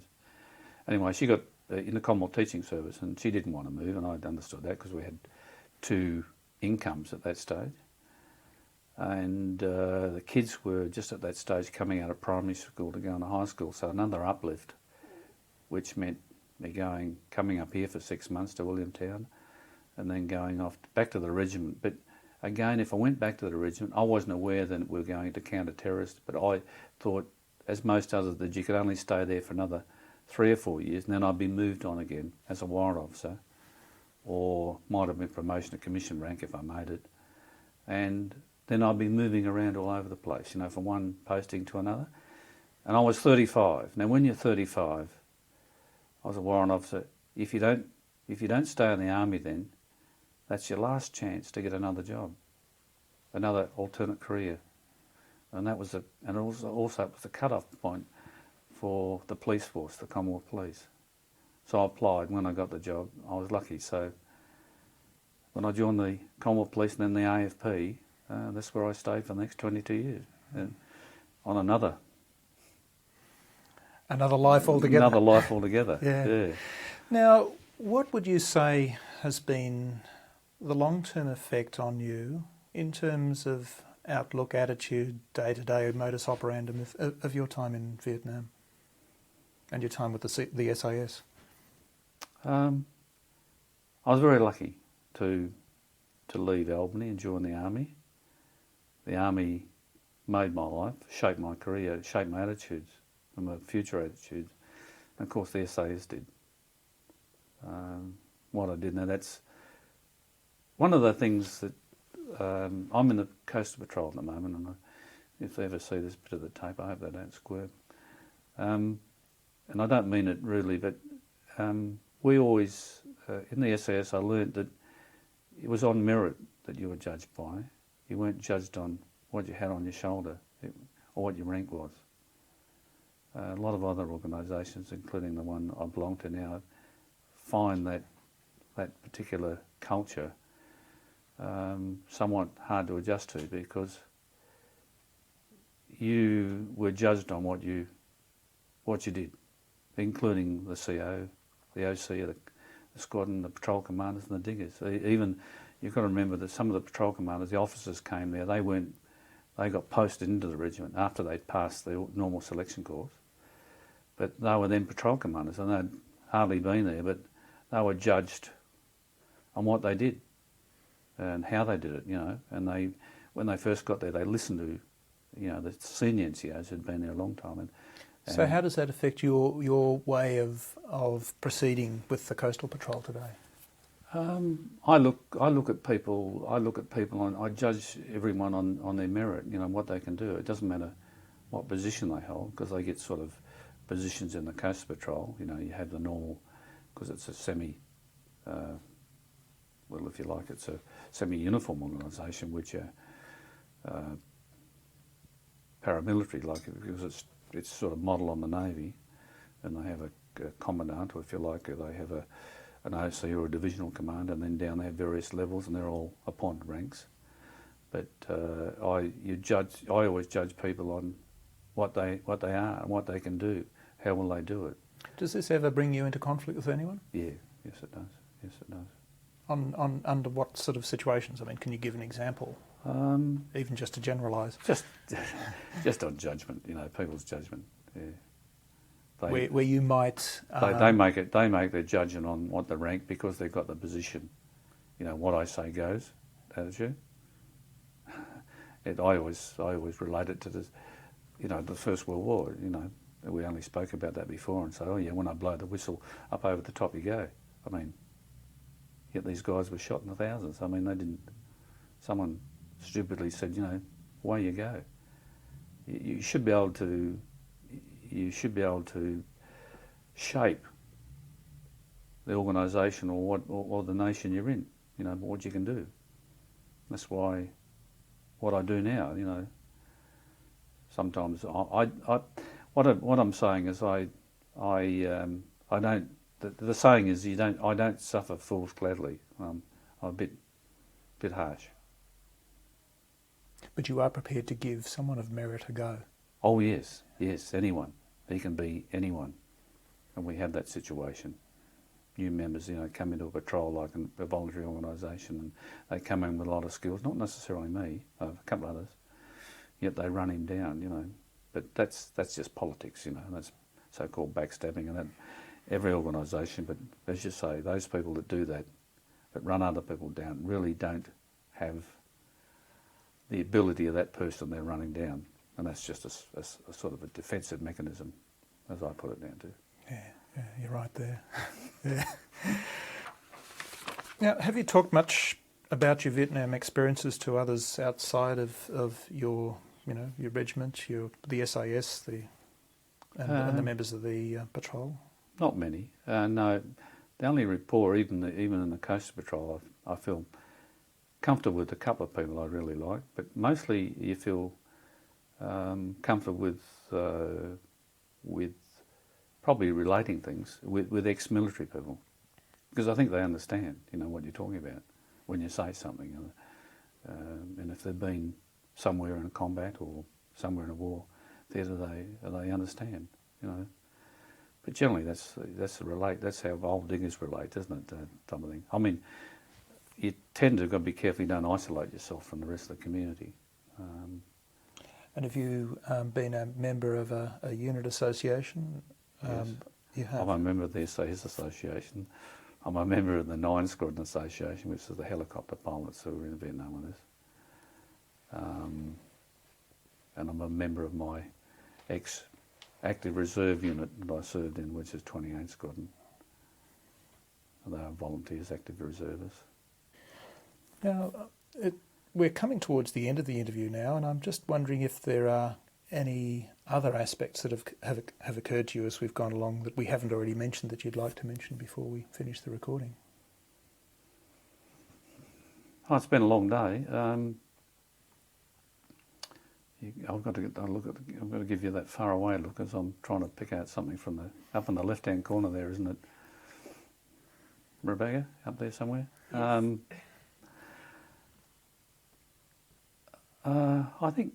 I think generally that's all. I'll probably think of something when I walk up and walk away. You know, so you better keep the tape running. But no, I think that's just about it. I mean, there's things like in my early days when Dad died,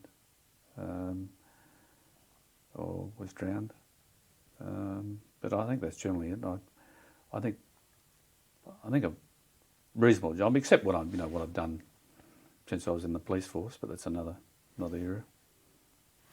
Well, look, on behalf of Rebecca and myself and the Australians at War Film Archive, thank you very much for just a fantastic and totally engrossing interview. It really has been a superb interview. Oh, thanks. Yeah, I hope you mean that. Yeah. Definitely. It's all right. I try to relate it to, and I know it's like getting everything off my chest. I think that's what it is, really. It does help. And I hope my kids are able to see it and my grandkids are able to see it one day, because that's, you know, it helps them understand. Yeah. Oh, I'm sure they will. Yeah. Thank you. Thank you. Thank you.